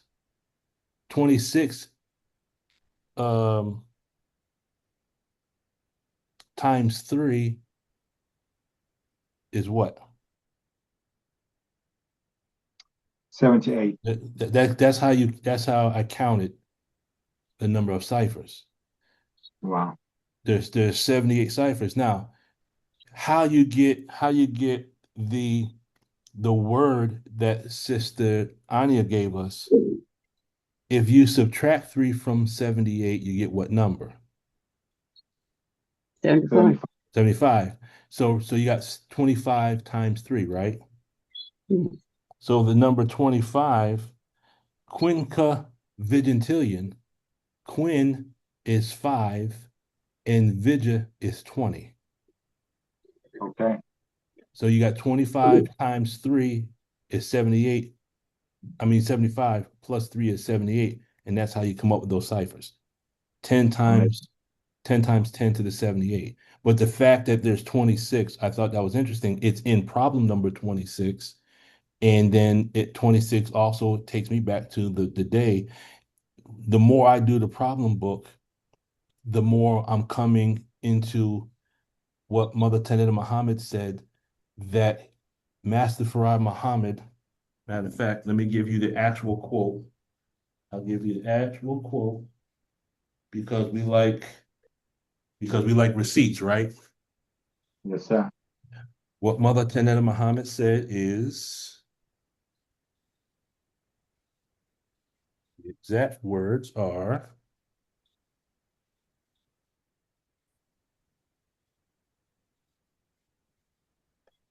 let me find where you at.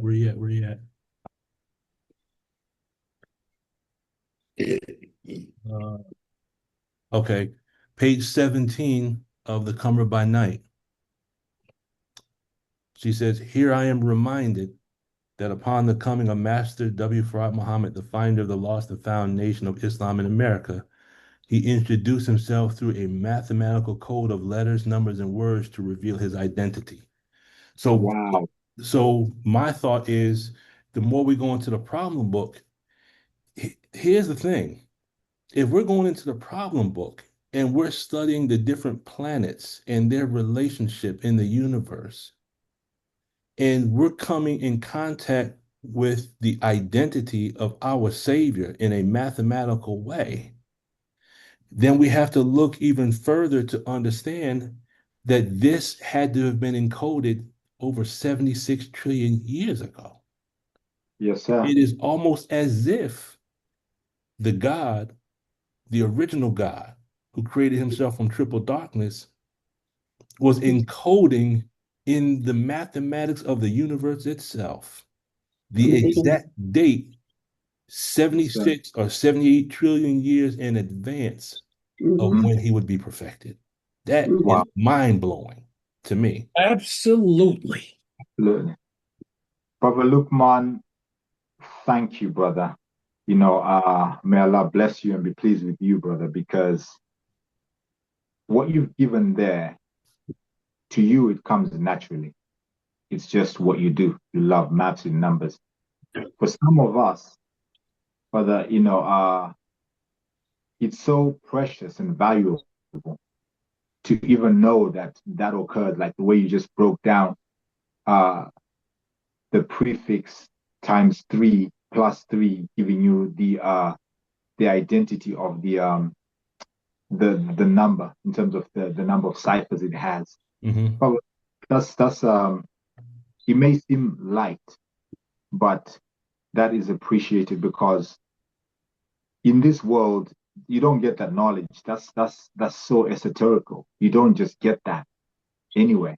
But it shows the generosity of your heart because you just gave it to the brothers and sisters, like, this is it. This is what I know, and I'm putting what I know in front of you to you. So I just wanted to appreciate that, brother. Thank you. Praise be to Allah. The knowledge doesn't belong to me, and I would be a fool to hold it because I'm a firm believer, just based on what I've seen and what I've done over the past 20, 30 years as far as work is concerned, fire department, as a paramedic.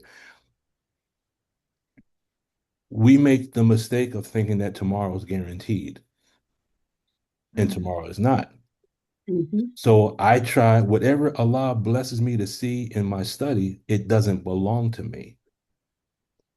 And I could share a story with you that would help you understand why I don't hold on to it. And the warning that I received, if I get beside myself and get cocky with this and think I am the root of it, because I am not. When we end the meeting, I'd be more than happy to, it's a little brief story, but it's one I take very, very seriously. So whatever Allah and the believers will tell you, whatever I learn, it comes in. And there's a saying that as soon as I empty my cup, Allah fills it with more. That's why it makes more sense for me to empty my cup, because I get more. And then the more I get, and if I can just be a bearer of witness to the minister, especially in the time period we're in right now, what I'm seeing people turn on the minister is shocking. And that's why I do what I do, because I would rather die doing what I do than to be a turncoat. Yes, sir. So I will continue to uphold the best I can. Minister Farrakhan, the Most High Elijah Muhammad, Master Farad Muhammad. And there's another piece I wanted to share also, Brother Tawanda, with what I saw in that problem. Remember I said 53.25? Yes, sir. Okay. So based on those calculations, we have the birth date of Master Farad Muhammad, and we have the date that Minister Farrakhan came in the nation, correct? Yes, sir. Well, what does the 53.25? So when I looked up 53 Surah, that brought me to Al Najm, the star, right? Now, we could say, perhaps, well, brother, you're reaching. Well, if it works for me, then it works for me. It's my truth. That's what they say in the text. If it's your truth. But when I read between verses number 2 and verses number 5, it said this. It says, your companion errs not, nor does he deviate, nor does he speak out of desire. It is not but revelation that is revealed. One mighty in power has taught him. So I looked at that from the standpoint that contained in this calculation, not only was it Master Farad Muhammad and the minister, but it showed the relationship of the Most High Elijah Muhammad to Master Farad Muhammad and to the minister. So the verses kind of glued the two pieces together. Does that make sense? Yes. Because to me, it's telling me about the Most High Elijah Muhammad, who errs not, nor does he deviate. He didn't speak out of desire. And what he gave us was naught but revelation. Why? One mighty in power has taught him. That could be the Most High Elijah Muhammad in reference to Master Farad Muhammad. Yes. However, you could also say, with regards to the Most High Elijah Muhammad and Minister Farrakhan, your companion errs not, meaning Minister Farrakhan, nor does he speak out of desire, because he's been silenced, right? It is not what revelation is taught by who? By one mighty in power has taught him. Where did he say he gets his revelation from now? God himself. Allah himself. So you can say what you want. The more I go into the problem book, the more I see the value of our teachings and how we have to stop picking up the teachings of other people and at the same time putting down our own. We have to pick our teaching back up and use the other teaching. The word for today is potentiate. Yes, sir. For those that don't know, potentiate, it's a medical term. You take a drug that will increase the efficacy or the effectiveness of one drug. That drug potentiates the other drug. Well, Dianetics potentiates our teachings, but it can't potentiate the teachings if we ain't studying. Absolutely. Sister Peggy. Okay, so one time I was reading, I don't know, it might have been the student hat, and in the back, of course, there's the glossary. And there's the glossary, there's the word for trillion, right? So in America, we use a trillion is 1 followed by 12 zeros, right? In England, at one time, it was 1 followed by 18 zeros. And I would like to know from someone who's from the UK to tell me why they have 18. Why there are 18 zeros, why there were. I don't think they do it now, but why there were 18 zeros behind the 1 instead of 12. Yes, ma'am. That sounds like an assignment. Yes, ma'am. It certainly is an assignment. I will look at that, inshallah, and come back, because at this point I don't know. But I wanted to also say, Brother Lukman, that when you spoke about the 53.25, it made me think of the very near age of Master Fard Muhammad when he met the Honorable Elijah Muhammad as well. So it's interesting that you have those other elements that you mentioned, the birthday, the year of birth, but it goes right down even to nearly his age. I believe he was 54, but if you're looking at 53.25, I don't know. I've not really done the math to see it, but it's approximate. That's one thing that for me, also, as you spoke about people turning on the minister, it reminded me of the 3 most hated men that Minister Farrakhan tells us about. That the rich man who gives away his wealth, the knowledgeable man who teaches the ignorant, and the man to whom the Holy Quran is revealed. That's just what came up for me, dear brother. Salam. Salam. Does anyone here study music by any chance? If not, I won't go into it. All right. So with that being said, family, let me pull up this clip from Mother Tenet Muhammad. I was looking for something specifically that she had said. I don't know if it's in this clip. It's going to be interesting because I didn't get a chance to watch the clip in its entirety. We're just going to watch it for a couple minutes just to see what she says, to see how it ties into what we just discussed. Everyone all right with that? Yes, sir. Okay, let me see if I got it here. Let me see. Oh no, it is this one. Okay, let me go here. Let me go here. Go here. Can everyone see my screen? Yes, sir. All right, let me try to pull this part up so I get it out the way. All right, here we go. What he pleases. Surely Allah is possessor of power over all things. Now, what might be the thoughts that come to your mind about these winged creatures or these winged messengers or these winged angels that are flying? Think about that. 2, 3, and 4. Some of the interpretation states, perhaps, they don't know, that these 2, 3, 4 may be referring to prayer. And because in the traditional form of prayer, when we're doing salat, there are 2, 3, and 4 rakahs.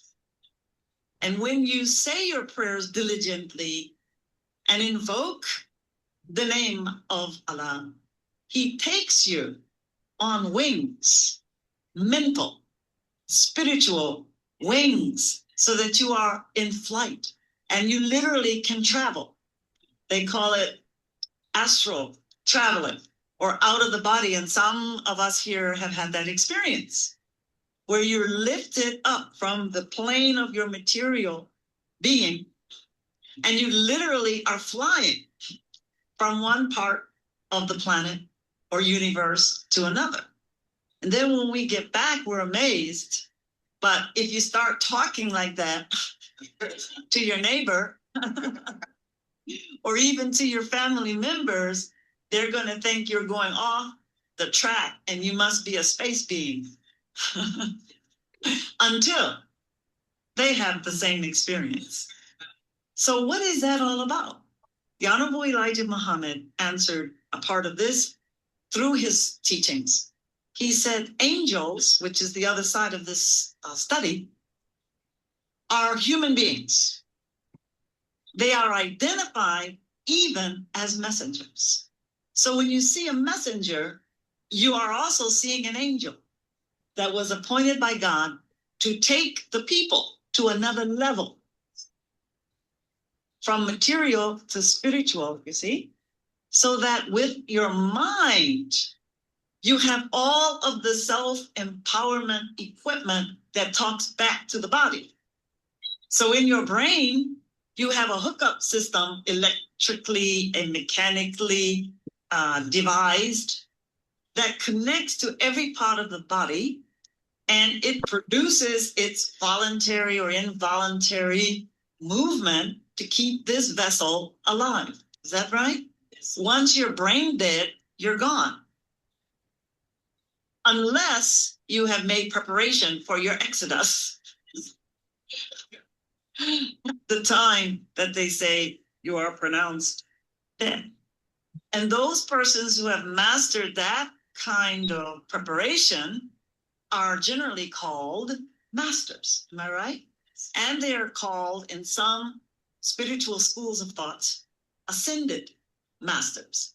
Then you go on to another level and they say that on that level, if you survive, that you can communicate with other human beings.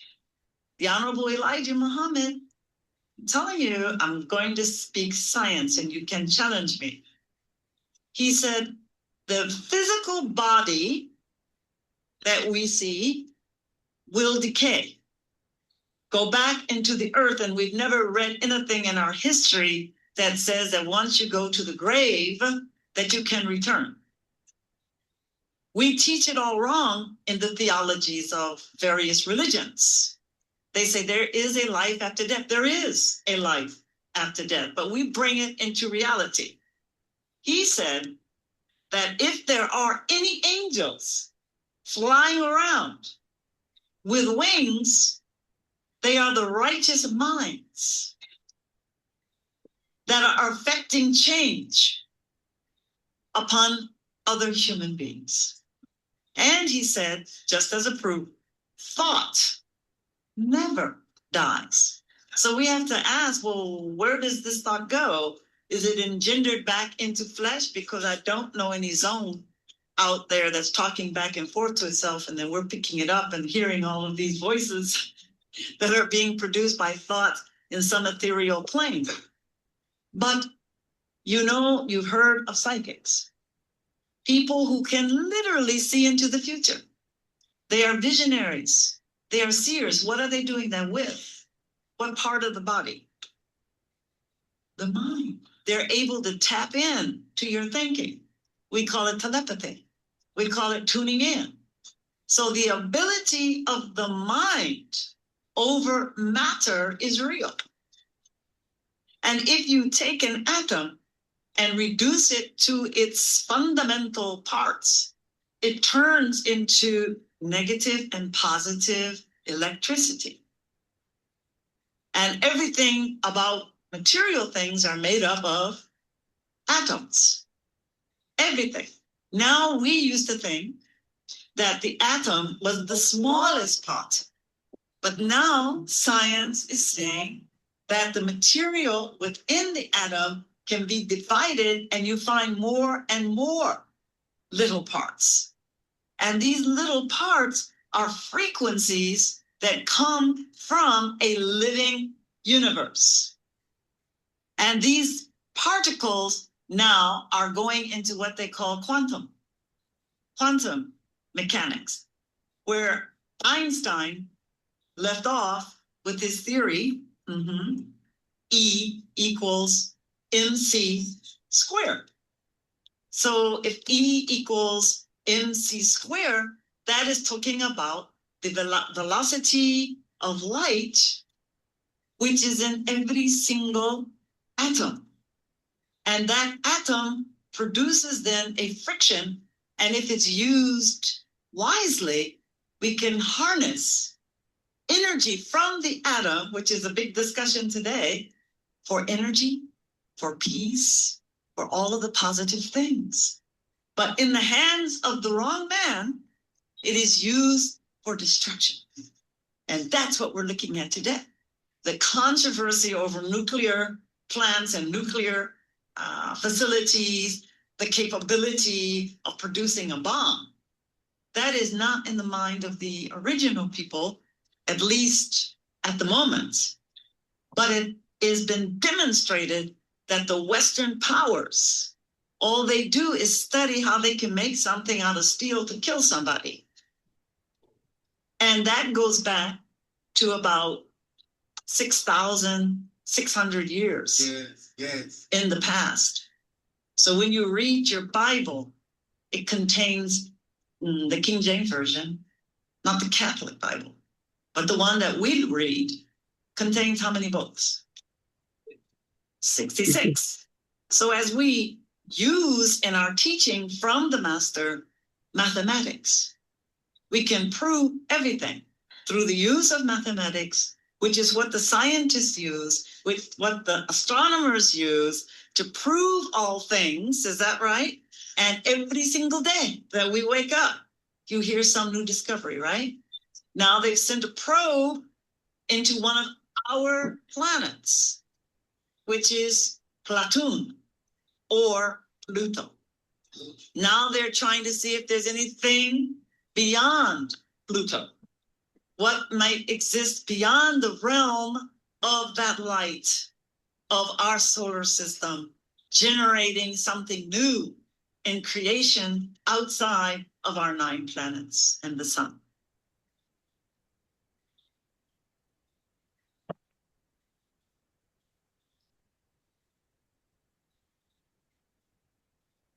Oh, there you go. What's the name of it? That is called, that is the title of that. Let me get back here.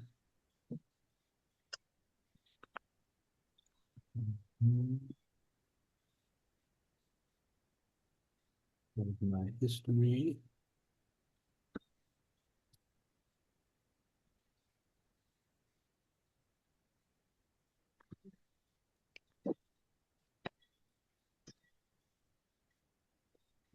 Second.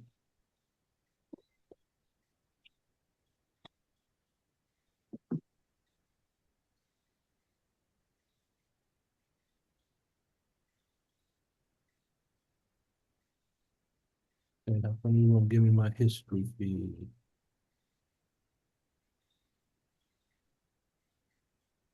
Now you want to act up. Give me 1 second. Where are you? Here we go. That is titled.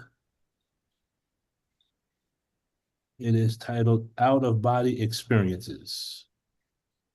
The Honorable Elijah Muhammad said that one day. Out of Body Experiences and Life After Death. Mother Tanetta Muhammad Mosque, number 35, Wilmington, Delaware, May 7th, 2006. Can you send that to my email, brother? I will. Let me see. Let me see if I can. Let me. You don't have to do it now. Whatever. Almost. Yeah. I'll make sure I send it. I'll send it out in an email. That way, everyone can get it. So. Can I add something to that? Of course, Brother Salon. In the final call that came out 2 weeks ago with Mother Tanetta Muhammad, may Allah be pleased with her, he was dealing with different dimensional levels of the human being. She was dealing with sound, colors, thoughts, and different aspects of the human being and how we can grow spiritually by tapping into certain vibratory levels of our own existence. Just touched on that, how we could be laying one place, but we're at another place. She's dealing with actual projection, out-of-body experience, and there are many believers that have those experiences. So this is real, this is real talk that she's dealing with right now. And read the final call, the human spectrum of God's divine light. Came out 2 weeks ago in the final call. Very interesting because she's touching on what she just said and dealing with the different dimensional levels that we can have in this time frame that we're living in. Yes, I just want to say that.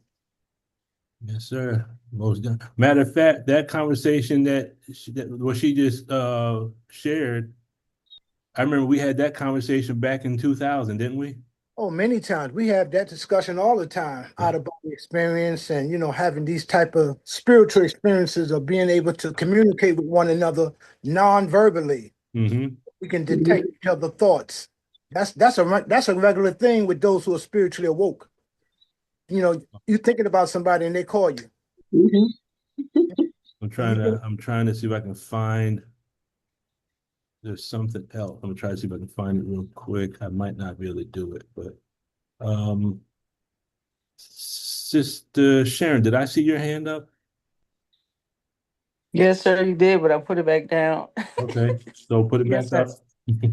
Praise you to Allah. I'm glad that you played that. I had a conversation with Sister Angela earlier today, and I was telling her that I wouldn't call it a dream, but I was talking to Master Fard Muhammad, and it was more like I was singing because it was the rhythm that it was, and I was speaking from the rostrum, but it was just a communication between Master Fard Muhammad and myself. But when I woke up, I was like, damn, I'm still here. And I was like, because I spoke today from the rostrum, praise be to Allah, but it was so real. I thought it happened already. But it was like music, sound. And it's this young brother where I work at. I just gravitated toward him and I asked him a question. I asked him, I said, have you ever experienced past lives or have you ever experienced out-of-body experiences? And he was like, yeah. And I asked him his name. He said his name was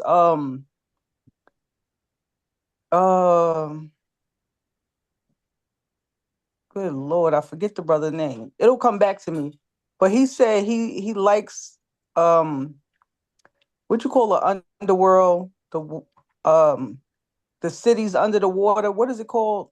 Atlantis and stuff. Atlantis. Right. He said he's drawn to that. And I looked up his name and I said, your name means lightning, thunder, connected to water. He was like, yeah, he's into that, but he talked about out-of-body experiences.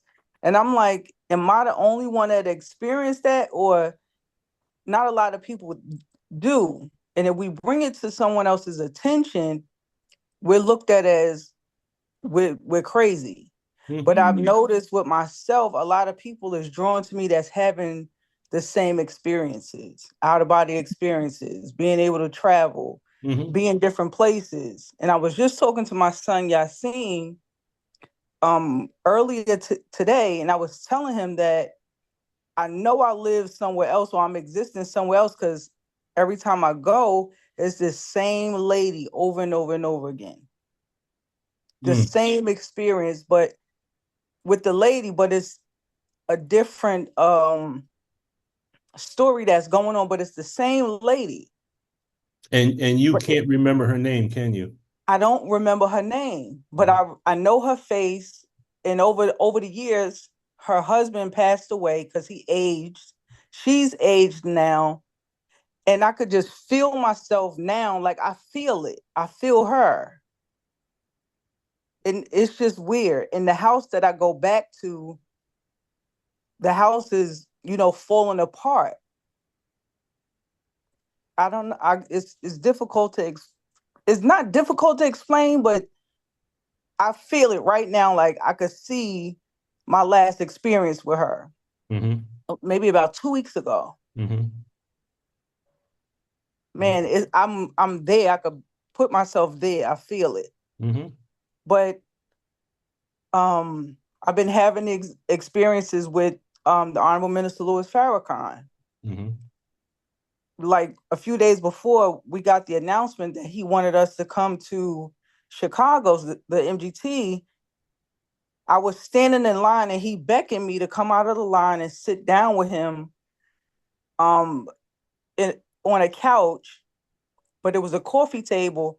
And then I said to the minister, I was like, excuse me, sir. I said, but I keep forgetting to ask you, can we take a picture together?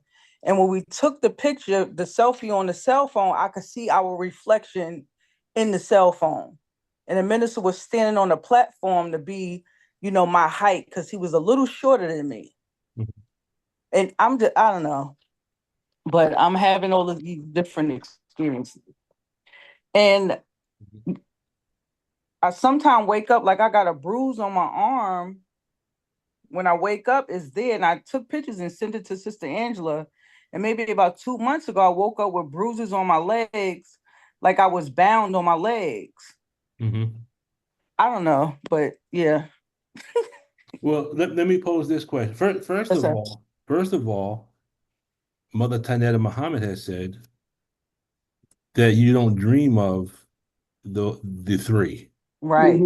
Those are visions. Right. Now, I'm gonna pose this question, then we'll go to Sister Anya. The question is, if we are evolving into a God knowledge, and if based on the words of the minister, that Allah is evolving us into the circle of the scientists, right? Would it be safe to say that the things that Master Farad Muhammad, the Most High Muhammad, can do are things that we will begin to learn to do? There's feedback. Yeah, I got it. Is it safe to say that, you think? Can you repeat the last part? Right. If we are growing into the circle of scientists based on our study of what the Savior has given us through the Most High Elijah Muhammad, the Honorable Minister Louis Farrakhan, would it be safe to assume that the things that they have the ability to do, we will begin to do those things as well by Allah's permission? Oh, absolutely. Yes, sir. Okay, now hold that thought.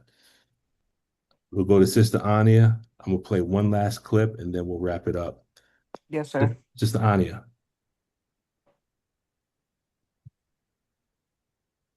You there, Sister Anya? Yes, sir, I am. Okay. First, if you don't mind me asking, how's our big brother doing? Doing very well, brother. He's growing, healing well, and he was actually at the Mass today. All praises to Allah. So praise be to Allah. He's coming along. He's been on my mind. Okay, so that answers my question. Praise be to Allah. Okay. Yes, sir. Praise Allah. So this is not on the subject of Mother Tynetta. It's not. It was based on Sister Peggy's question. So if you want to continue with, No, that's fine. That's fine. That's fine. okay. I had looked it up, researched this before, but it was quicker to look it up again rather than go try to find my notes. So the numerical system that you spoke of and why the zeros were different. It's the Britain and the UK. I mean, Britain and the US used two different systems. One was called the long scale. The other is called the short scale. And the difference between them is based on the powers of 1 million. So the long scale, which was used by the UK, multiplied the previous number by 1 million, whereas the US used the short scale and they based it on powers of 1,000. So they multiplied the previous number by 1,000.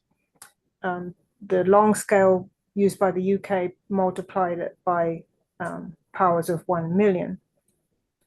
Okay. If that makes any sense. And so each system though agreed that 1 million was 6 zeros. And it was from when you go up the scale from there, that's when it changed. So a million was 10 to the 6th power.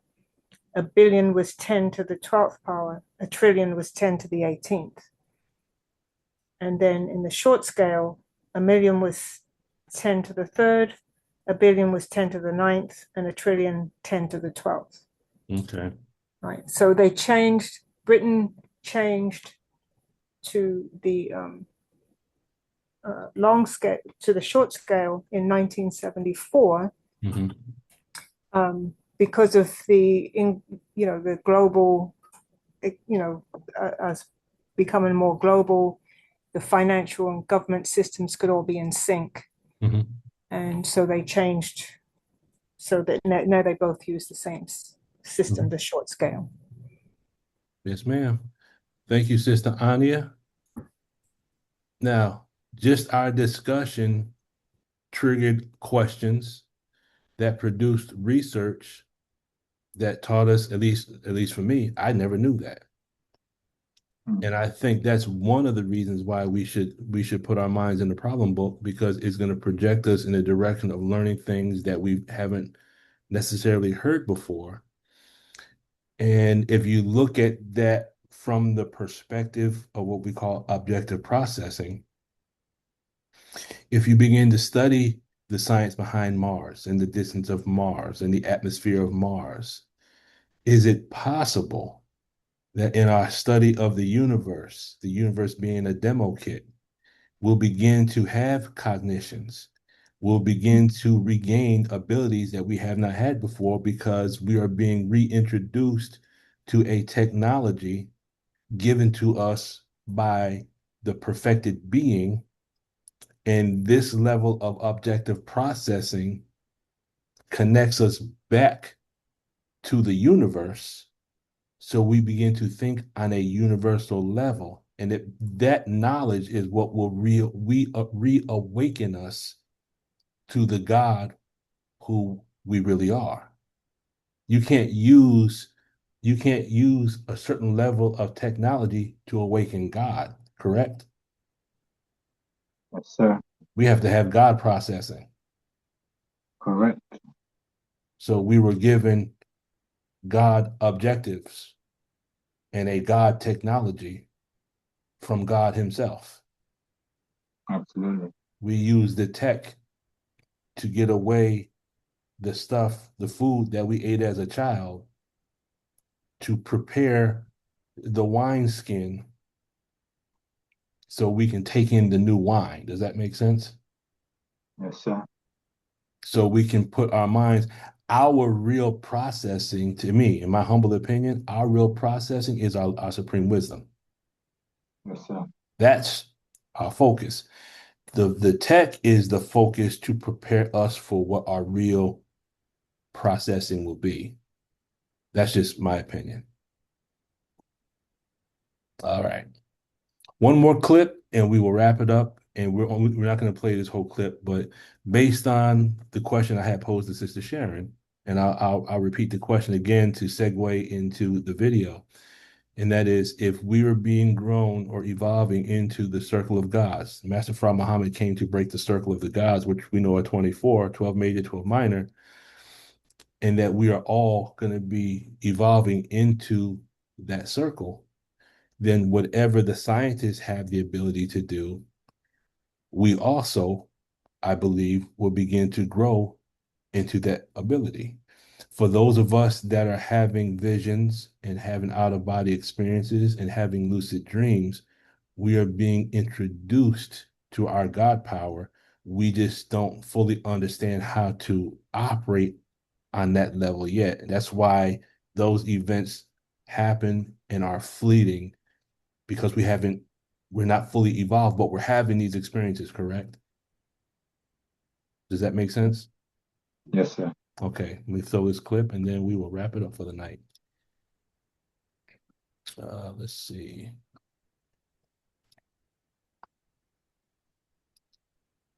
Can you see my screen? Yes, sir. All right. And that our communication be truthful and clear. The Honorable Elijah Muhammad traveled with the Master on 2 different planes. He did what you would call time travel, that he could go any place in the world because he said the Master could be in many different places at once and be able to deal with parallel worlds, parallel universes. He said he had the power to create and to make a whole new galaxy outside of the galaxy that we're in.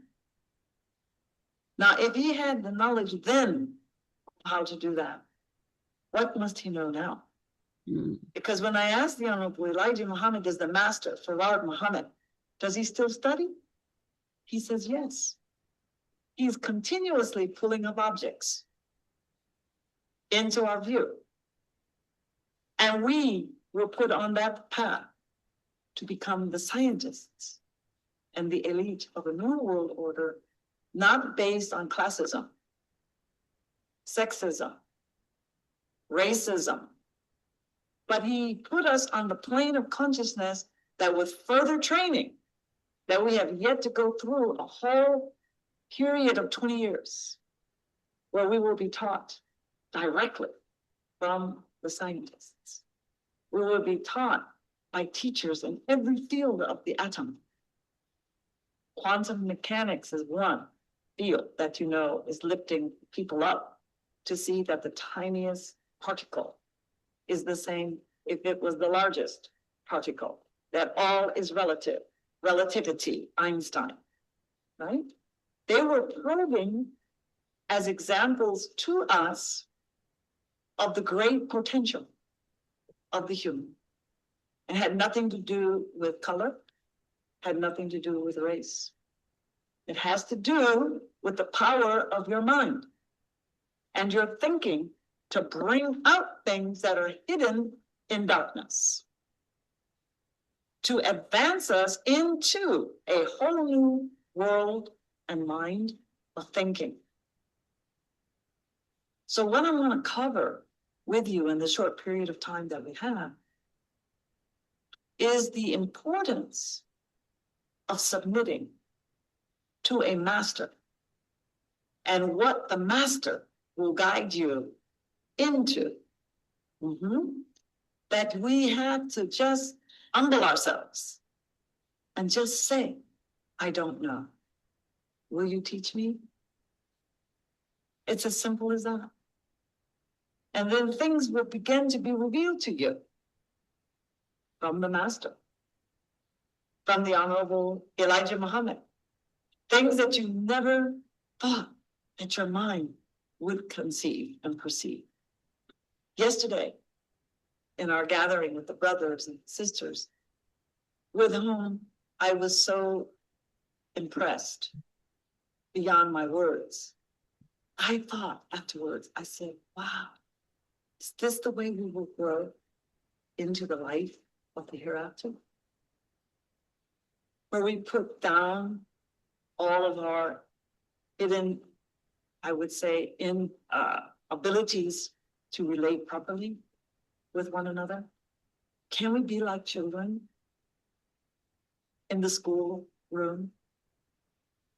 Can we focus on getting knowledge to the extent that it transforms your mind and transforms your thinking so that the invisible becomes visible, that your visions and your dreams can come true, that your gifts will be illumined, and you will be the servant of all people around the world because of your advanced way of thinking, your advanced knowledge. So I thank you, brothers, Fruit of Islam, yes, for such a tremendous gift that you shared.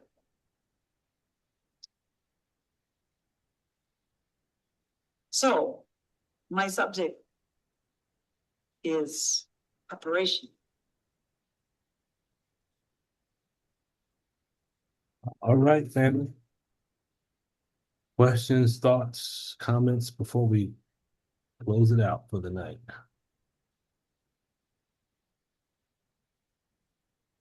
How we doing back there, Brother Kente?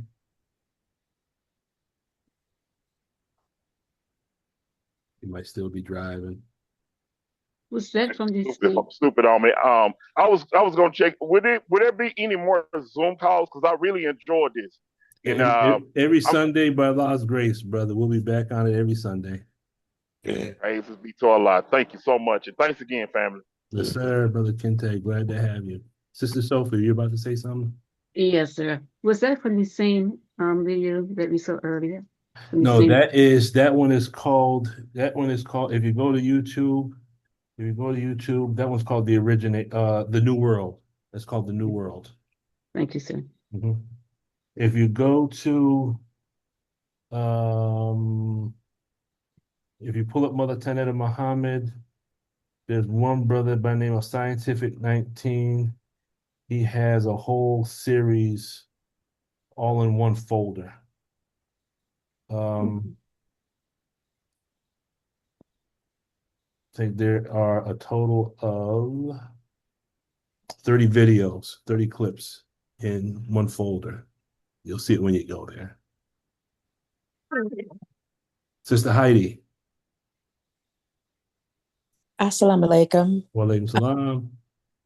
I didn't know if I missed this, but I wanted to know where that paragraph came from that Sister Sharon shared.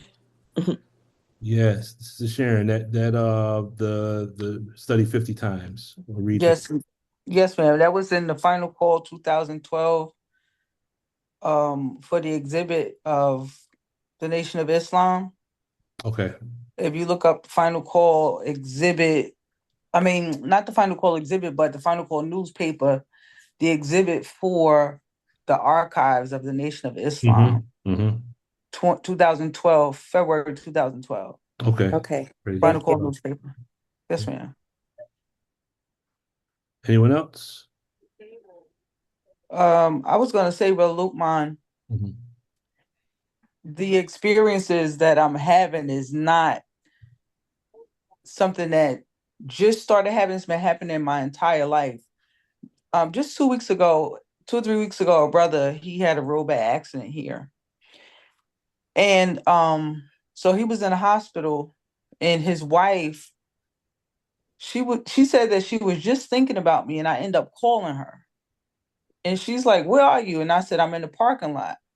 And she's like, "Wow, I was just about to call you for me to come over to the hospital, but I was already in the parking lot," asking her, where was she? Get ready to ask her, where was she? But she was thinking and asking me the same thing. There was another brother that showed up. He like, "Sister Sharon, how did you know I was going to be here?" And I was like, "I'm psychic." He was like, "I believe you."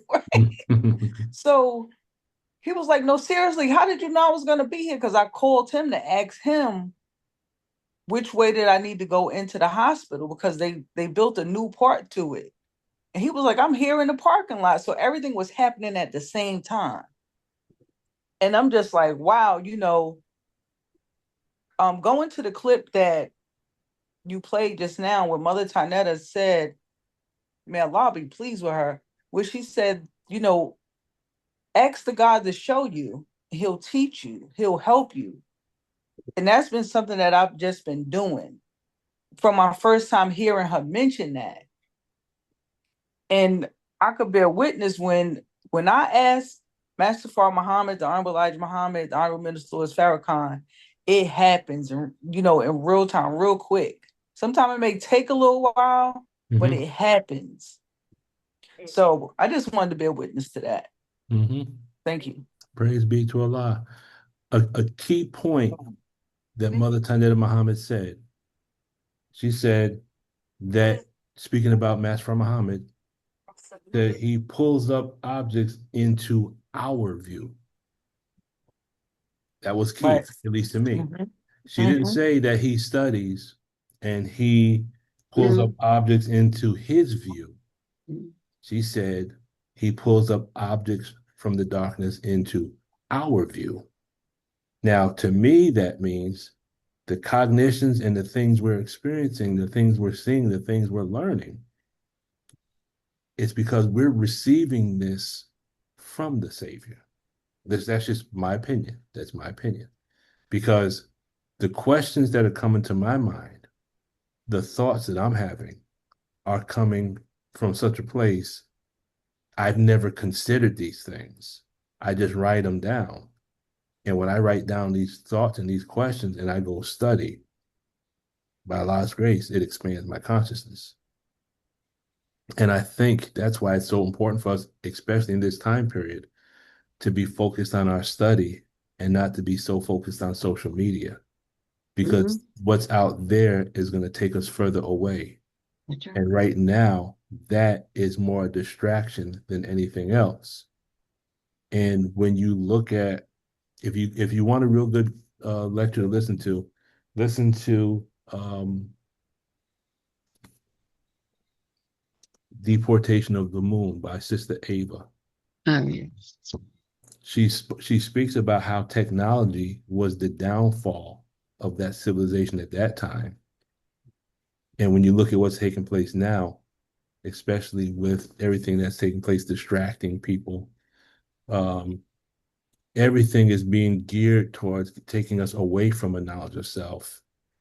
And technology, it seems like, it's going to be the downfall of this civilization as well. But that's just my opinion. We are having a discussion with a couple just this morning, and the technology. If you study history, civilizations have had an increase in technology, but they had a decline in ethics and morality. And you can have the greatest technology in the world, but if you're a devil, your technology is not going to give you any longevity. The ethics and morality in the presence of technology doesn't make somebody righteous. It's just going to hasten their death and destruction. Brother Tawanda. Yes, just on the back of what you're saying, but it reminds me of Study Guide 1, where the minister asked the question, what would it profit a man if he should gain the whole world but lose his soul? Yes, sir. I wanted to just say that listening to Mother Tanetta Muhammad, we get a clue as to where the Quran says, speak not of those who are slain or die in the way of Allah as dead, but they live and you perceive not. She spoke about a person making preparation for their ascension or journey, that it is possible. So when we look at Mother Khadija, when we look at Sister Ava, when we look at Mother Tanetta, it's just a thought that because of who they are and what they did, that they are definitely with us, we just perceive not. There's another veil to reality that I think this time, even given what Sister Sharon is saying about her experiences, and I know there are many others who have similar experiences, that we perhaps have reached a time where reality changes in that way, where we're entering a new world, so to speak. And the year after is a time of unlimited progress. So all our faculties, are coming into being. I'll put a pin in it there, as it is late. Assalamu alaikum. Walaikum salam. Thank you, Brother Tawanda. Brother, can I add to that what the brother's talking about? Of course, Brother Salam. We just recently heard from the Honorable Minister Louis Farrakhan in relation to different dimensions. He was sitting down at the 31st conference about 4 weeks ago? Mm-hmm. And he said, I communicate with Khadija. He said something to that. Mm-hmm. Remember that? Yes, sir. Now, a lot of people, and then he said, you may think that is spooky, that we can communicate on that level with people who have passed away. Come on. We are taught in Surah 3, verse 168. Go ahead, brother. Those who pass away, they are conscious of those who they left behind, and they know that they will follow them. Now, we also have a hadith, and the minister speaks about this hadith all the time because it relates to Surah 17, where Prophet Muhammad had an out-of-body experience. Some people said he left physically, but whether he left physically or had an out-of-body experience, he was able to communicate with somebody that passed away 4,000 years previous. Now, we believe that hadith because we believe that when Prophet Muhammad came back from meeting with Allah, he ran into Musa. Musa told him so many times, listen, go back and ask Allah to shorten the prayer. You remember that, right? Mm-hmm. But here, Musa had been dead 4,000 years prior to Prophet Muhammad. Let us know that there is a level that we can communicate with those who passed away. You follow me? Yes, sir. Verifying Surah 3, verse 168. So it's not spooky to those of us who have out-of-body experience. I remember the time, a sister was working with me in the prison ministry, and she was working in the sister prisons, and she went to Japan. I shared this with you, Brother Luke, many years ago. And I had an out-of-body experience of traveling to her hotel, to her house, and actually witnessing her walking around in her house. And I called her some days later, and I explained to her what I saw. She said, brother, you're right. Everything you explained about my household was 100% right. So we do have those of us who have out-of-body experience that can travel into the future or to the past. That's what the most Muhammad taught us. And Muhammad went into it dealt with that too. He said, the most Honorable Muhammad said, this is in 1972, that some of my followers will be able to travel into the future and into the past. So there are dimensions that we experience. And Sister Sharon, that experience that you had all your life, you're just waking up into your knowledge, to the knowledge of who you are. We are at kindergarten level right now with those experiences that we had. So keep developing that. I mean, believe in it. Project yourself into the future. Project yourself into the past, because we have that kind of power. We just got to learn how to master it. That's all I want to share. Yes, sir. Praise be to Allah. Anyone else before we end it? That was brother that just spoke. That was what did he say? Surah 3, ayat 168. Yes, it talks about those who pass away, but they are conscious of those who they left behind, and knowing that they will follow them. Only reason why I asked, and they rejoice on behalf of those who they have left behind. That's right. So how do you rejoice on you left behind unless you're still in a certain state, right? Right. Okay. Go ahead. If you go to Surah 19, verse 9, Allah tells us that we've been here before. Having past lives is not new to us. Many of us can remember times in our life that we said, man, I've been here before. We call it deja vu. Right. But it's really not deja vu. We are time travelers. We can go to the future as well as to the past. We just have to learn how to how to project that knowledge and learn more about ourselves. Mm. That's where we at today. The Most Honorable Elijah Muhammad said, there's some of us that's born with the gift of prophecy. Come on. We can travel, and we can travel into the future. That's what mathematics is all about.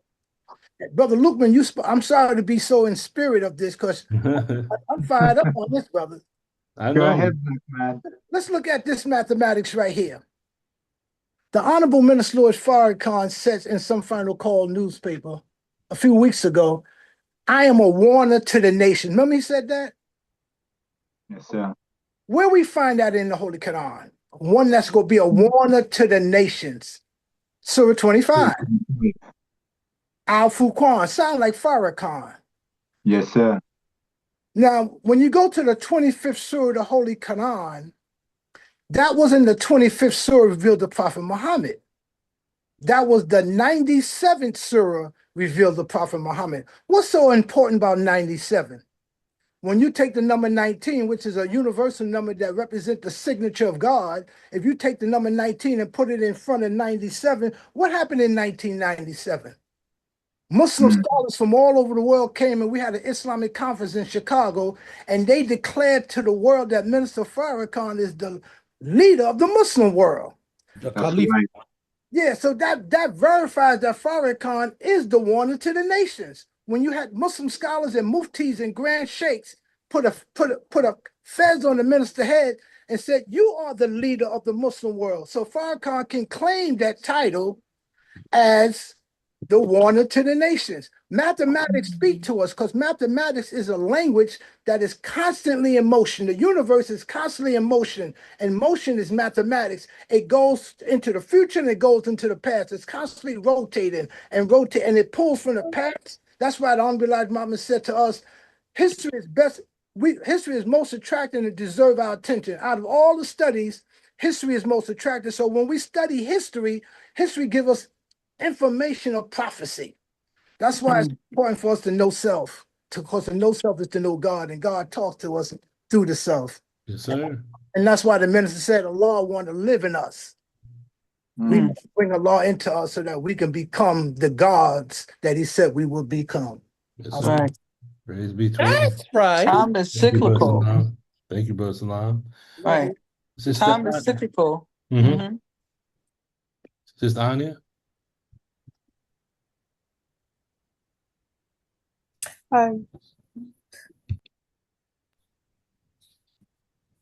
Yes, sir.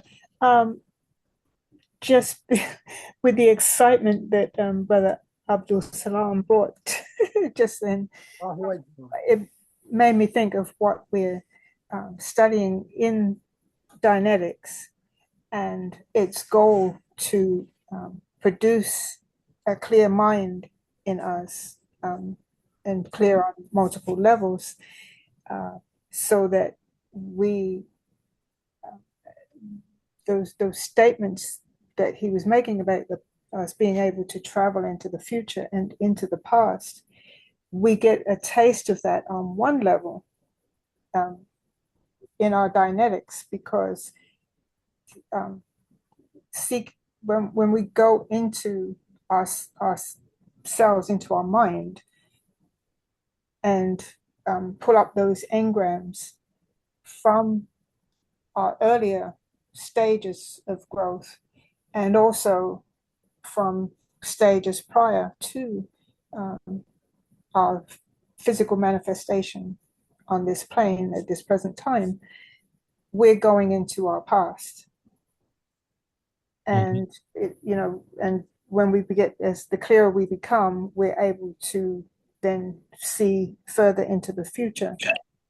So that's just on one level, to speak to what you were talking about, Brother Abdul Salam. Yes. You know, the Honorable Minister Louis Farrakhan talk about an experience he had in his mother's womb.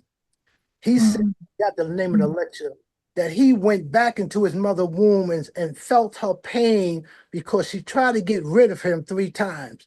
But he said that God was developing him in the womb, and that's taught in the Holy Quran, because Allah is the one that fashioned us in the womb.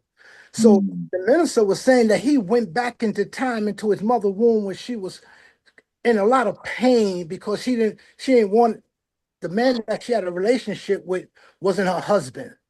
The minister had that experience. And Brother Luke, man, we had that experience when we had that auditing session, and you went back into the natal position. You want to explain that? You went Oh, back. brother, You went back. going into that prenatal, the experience was, and I can still remember it like it happened yesterday, brother. You were auditing me. This was back when we were in, it was just back in 2011, 2012, when we were just introduced to the tech Yes, sir. in the New York org, and you took me back into the womb. And I still remember, I can still see her face. I saw the face of the doctor that helped to deliver me. And I remember what she said, and I remember how it affected me, because she said, "You made it." And when she said, "You made it," I remember, brother, I cried so hard. I almost used up the whole box of Kleenex. But the reason why that affected me so much is that when my mother was carrying me, my mother being a Caucasian woman, my dad being, Brother Salam's complexion, the doctor did not like the fact that my mother was married to a black man. And so when my mother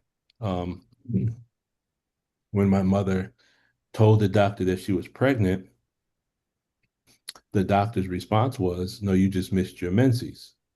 So he tried to give her a shot to bring about her menses, but really he was giving her a shot to try to abort me. And this is based on what my mother told me. And I remember her saying that she remembered the day that I was conceived. And I said, "Ma, how would you remember the day you're conceived?" My birth name is Anthony. My family used to call me Tone growing up. My mother used to call me Tony. And she said, "Tony, I remember that day. I hadn't done anything in 2 years." I said, "Well, Ma, that's a little too much information. I don't need to know nothing else about that." And so but here's the thing it's interesting. The day I was conceived was January the 6th, 1969. I was supposed to be born in October, because that obviously would be 9 months later, correct? January, February, March, April, May, June, July, August, September, October, yes? Yes, sir. But the chemical that was injected to my mom had a reaction where I was supposed to be either stillborn, deformed, or mentally retarded. But what happened was the effect of the drug, the only thing that it caused was it caused me to be attached to the placenta of my mother's womb. So October came around and I wasn't coming out. November comes around, I'm not coming out. So I was born in December. I was actually 11 months. And even at that time, the doctor just happened to be a small Asian woman whose hands were small enough where, and this is all based on what my mother told me, she actually had to reach up into my mother's womb and basically rip me from my mother. And my mom bled so badly that my mom almost passed away. So what that tells me is that even though someone tried to do what they tried to do, there was another hand in play that was bigger than their hand. Yes. And that's why I think I feel the way I feel, because there was a God who was present, that even though someone tried to take my life in the womb, there was a God present that made sure that I was still born and my mother still survived. So that was my experience that Brother Salam brought back when I actually went back through my childbirth. And it was weird and exhilarating and interesting at the same time. And that's why one of the reasons why I'm so diehard about the tech, because the tech, I don't care what anyone says. If you've never experienced it, then you just need to shut the hell up, because I've experienced it. I've seen it. I've seen how it affected other people. And I'm diehard tech. I'm a techie. So that shows, brother, that we can travel into the past Oh yeah, travel. you by Allah's grace, brother, you allowed me to travel back, back to 1969, brother. December 26, 1969. And we can go further than that, inshallah, with the permission of, and we can go into the future. Yes, sir. We can do that, I bear inshallah. witness. I bear witness. Sister Sharon. Yes, sir. And then I'm gonna be quiet. Praise be to Allah. Brother Brother Salam, I need to call you. I had your number. I gotta find it. Because I wanted to run something by you. But Brother Lukman, when I was in Florida, I had some auditing done with Carol. And during the session, somebody kept saying Evelyn, like coming through Evelyn. So I waited a few days and I called Carol and I asked her, I said, Carol, who's Evelyn? And she was like, my sister. And she's like, how did you know that? I said, because during my session, she kept coming through. And I'm just like, I was telling her to stay out of it, And Carolyn, she was just like, wow, my sister came through to you. And I'm like, yeah, but it happens sometime where I hear some whispering or I hear a voice or I'll see things and it's like, it freaks me out. But since we're having this conversation, I'm like, I need to say something. But it happens so much. And sometimes I'm like, am I bugging out? Am I really bugging out? Like the other day, Friday morning, I was on my way to work and I called my son. I'm like, y'all see, when I looked in my rearview mirror, I saw two giants chasing me. And I'm like, am I asleep, driving? Am I awake? But I saw in my rearview mirror two giants coming behind me, and I always see these two giants. Oh my goodness. But I just wanted to say that. No. There's more to it, but yeah, yes, sir. We all have our abilities. It seems strange because we've been Negroes for so long that we can't comprehend that we're coming into our God abilities right now. And it's gonna seem strange.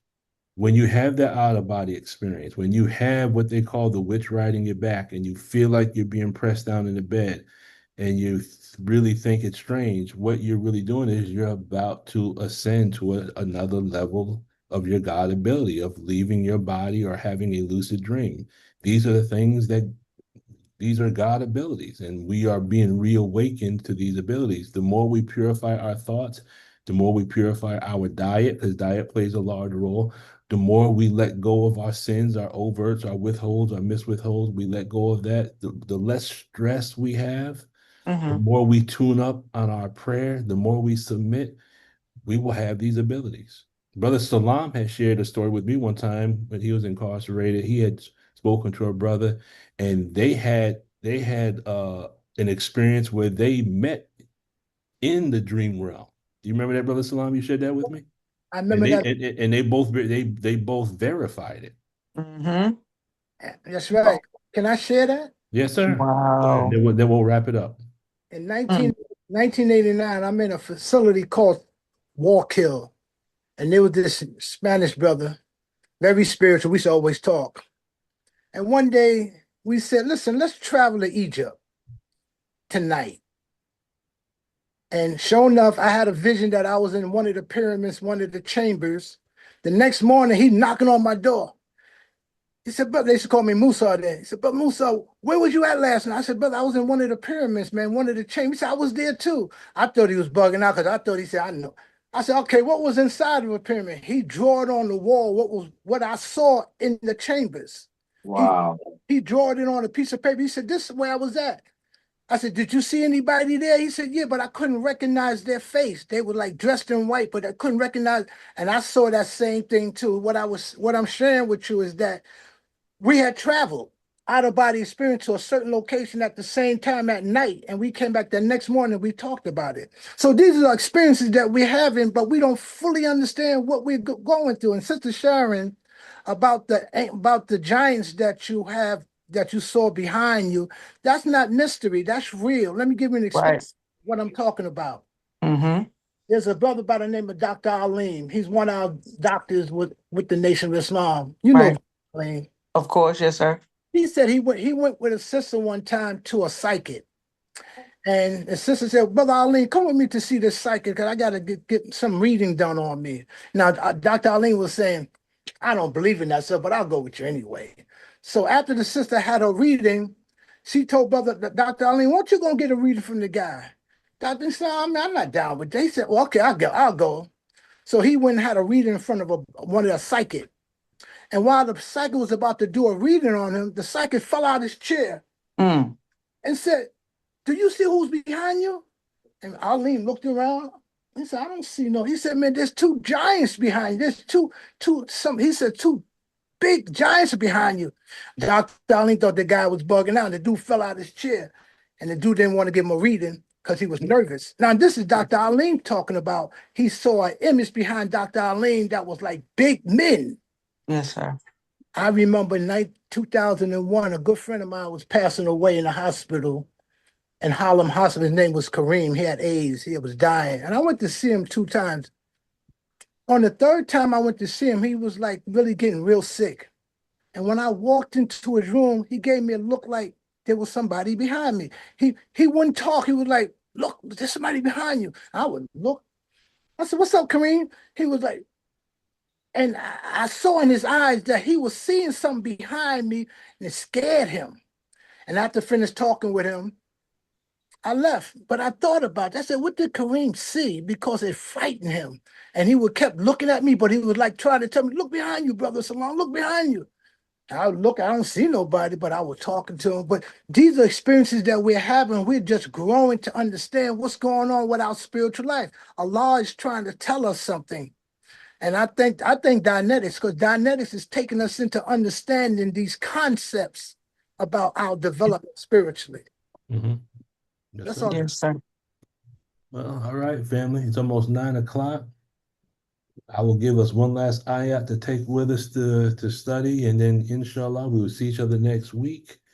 This comes from the Holy Quran, Surah 56, ayat number 60 and 61. Bismillah ar-Rahman ar-Rahim. It says, we have ordained death among you, and we are not to be overcome, that we may change your state and make you grow into what you know not.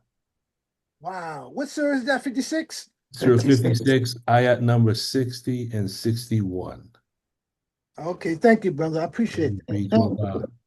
So inshallah, next week we will revisit this possibly. I do have a small clip of audio of the minister speaking on reincarnation from the perspective of how we understand it.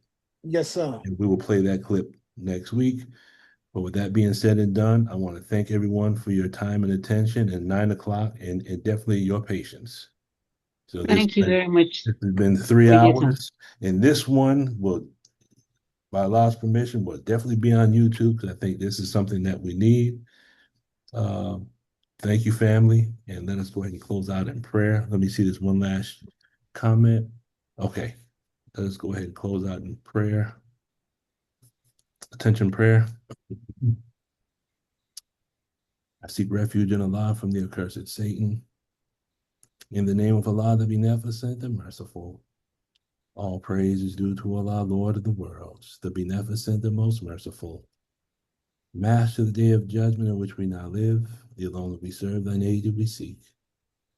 Please, Allah, guide us on the straight path, the path upon whom thou hast bestowed favors, not the path upon whom thy wrath is brought down, nor of those who go astray after hearing thy teaching. Ameen. Ameen. Allahu Akbar. Assalamu alaikum, family. Wa alaikum salam.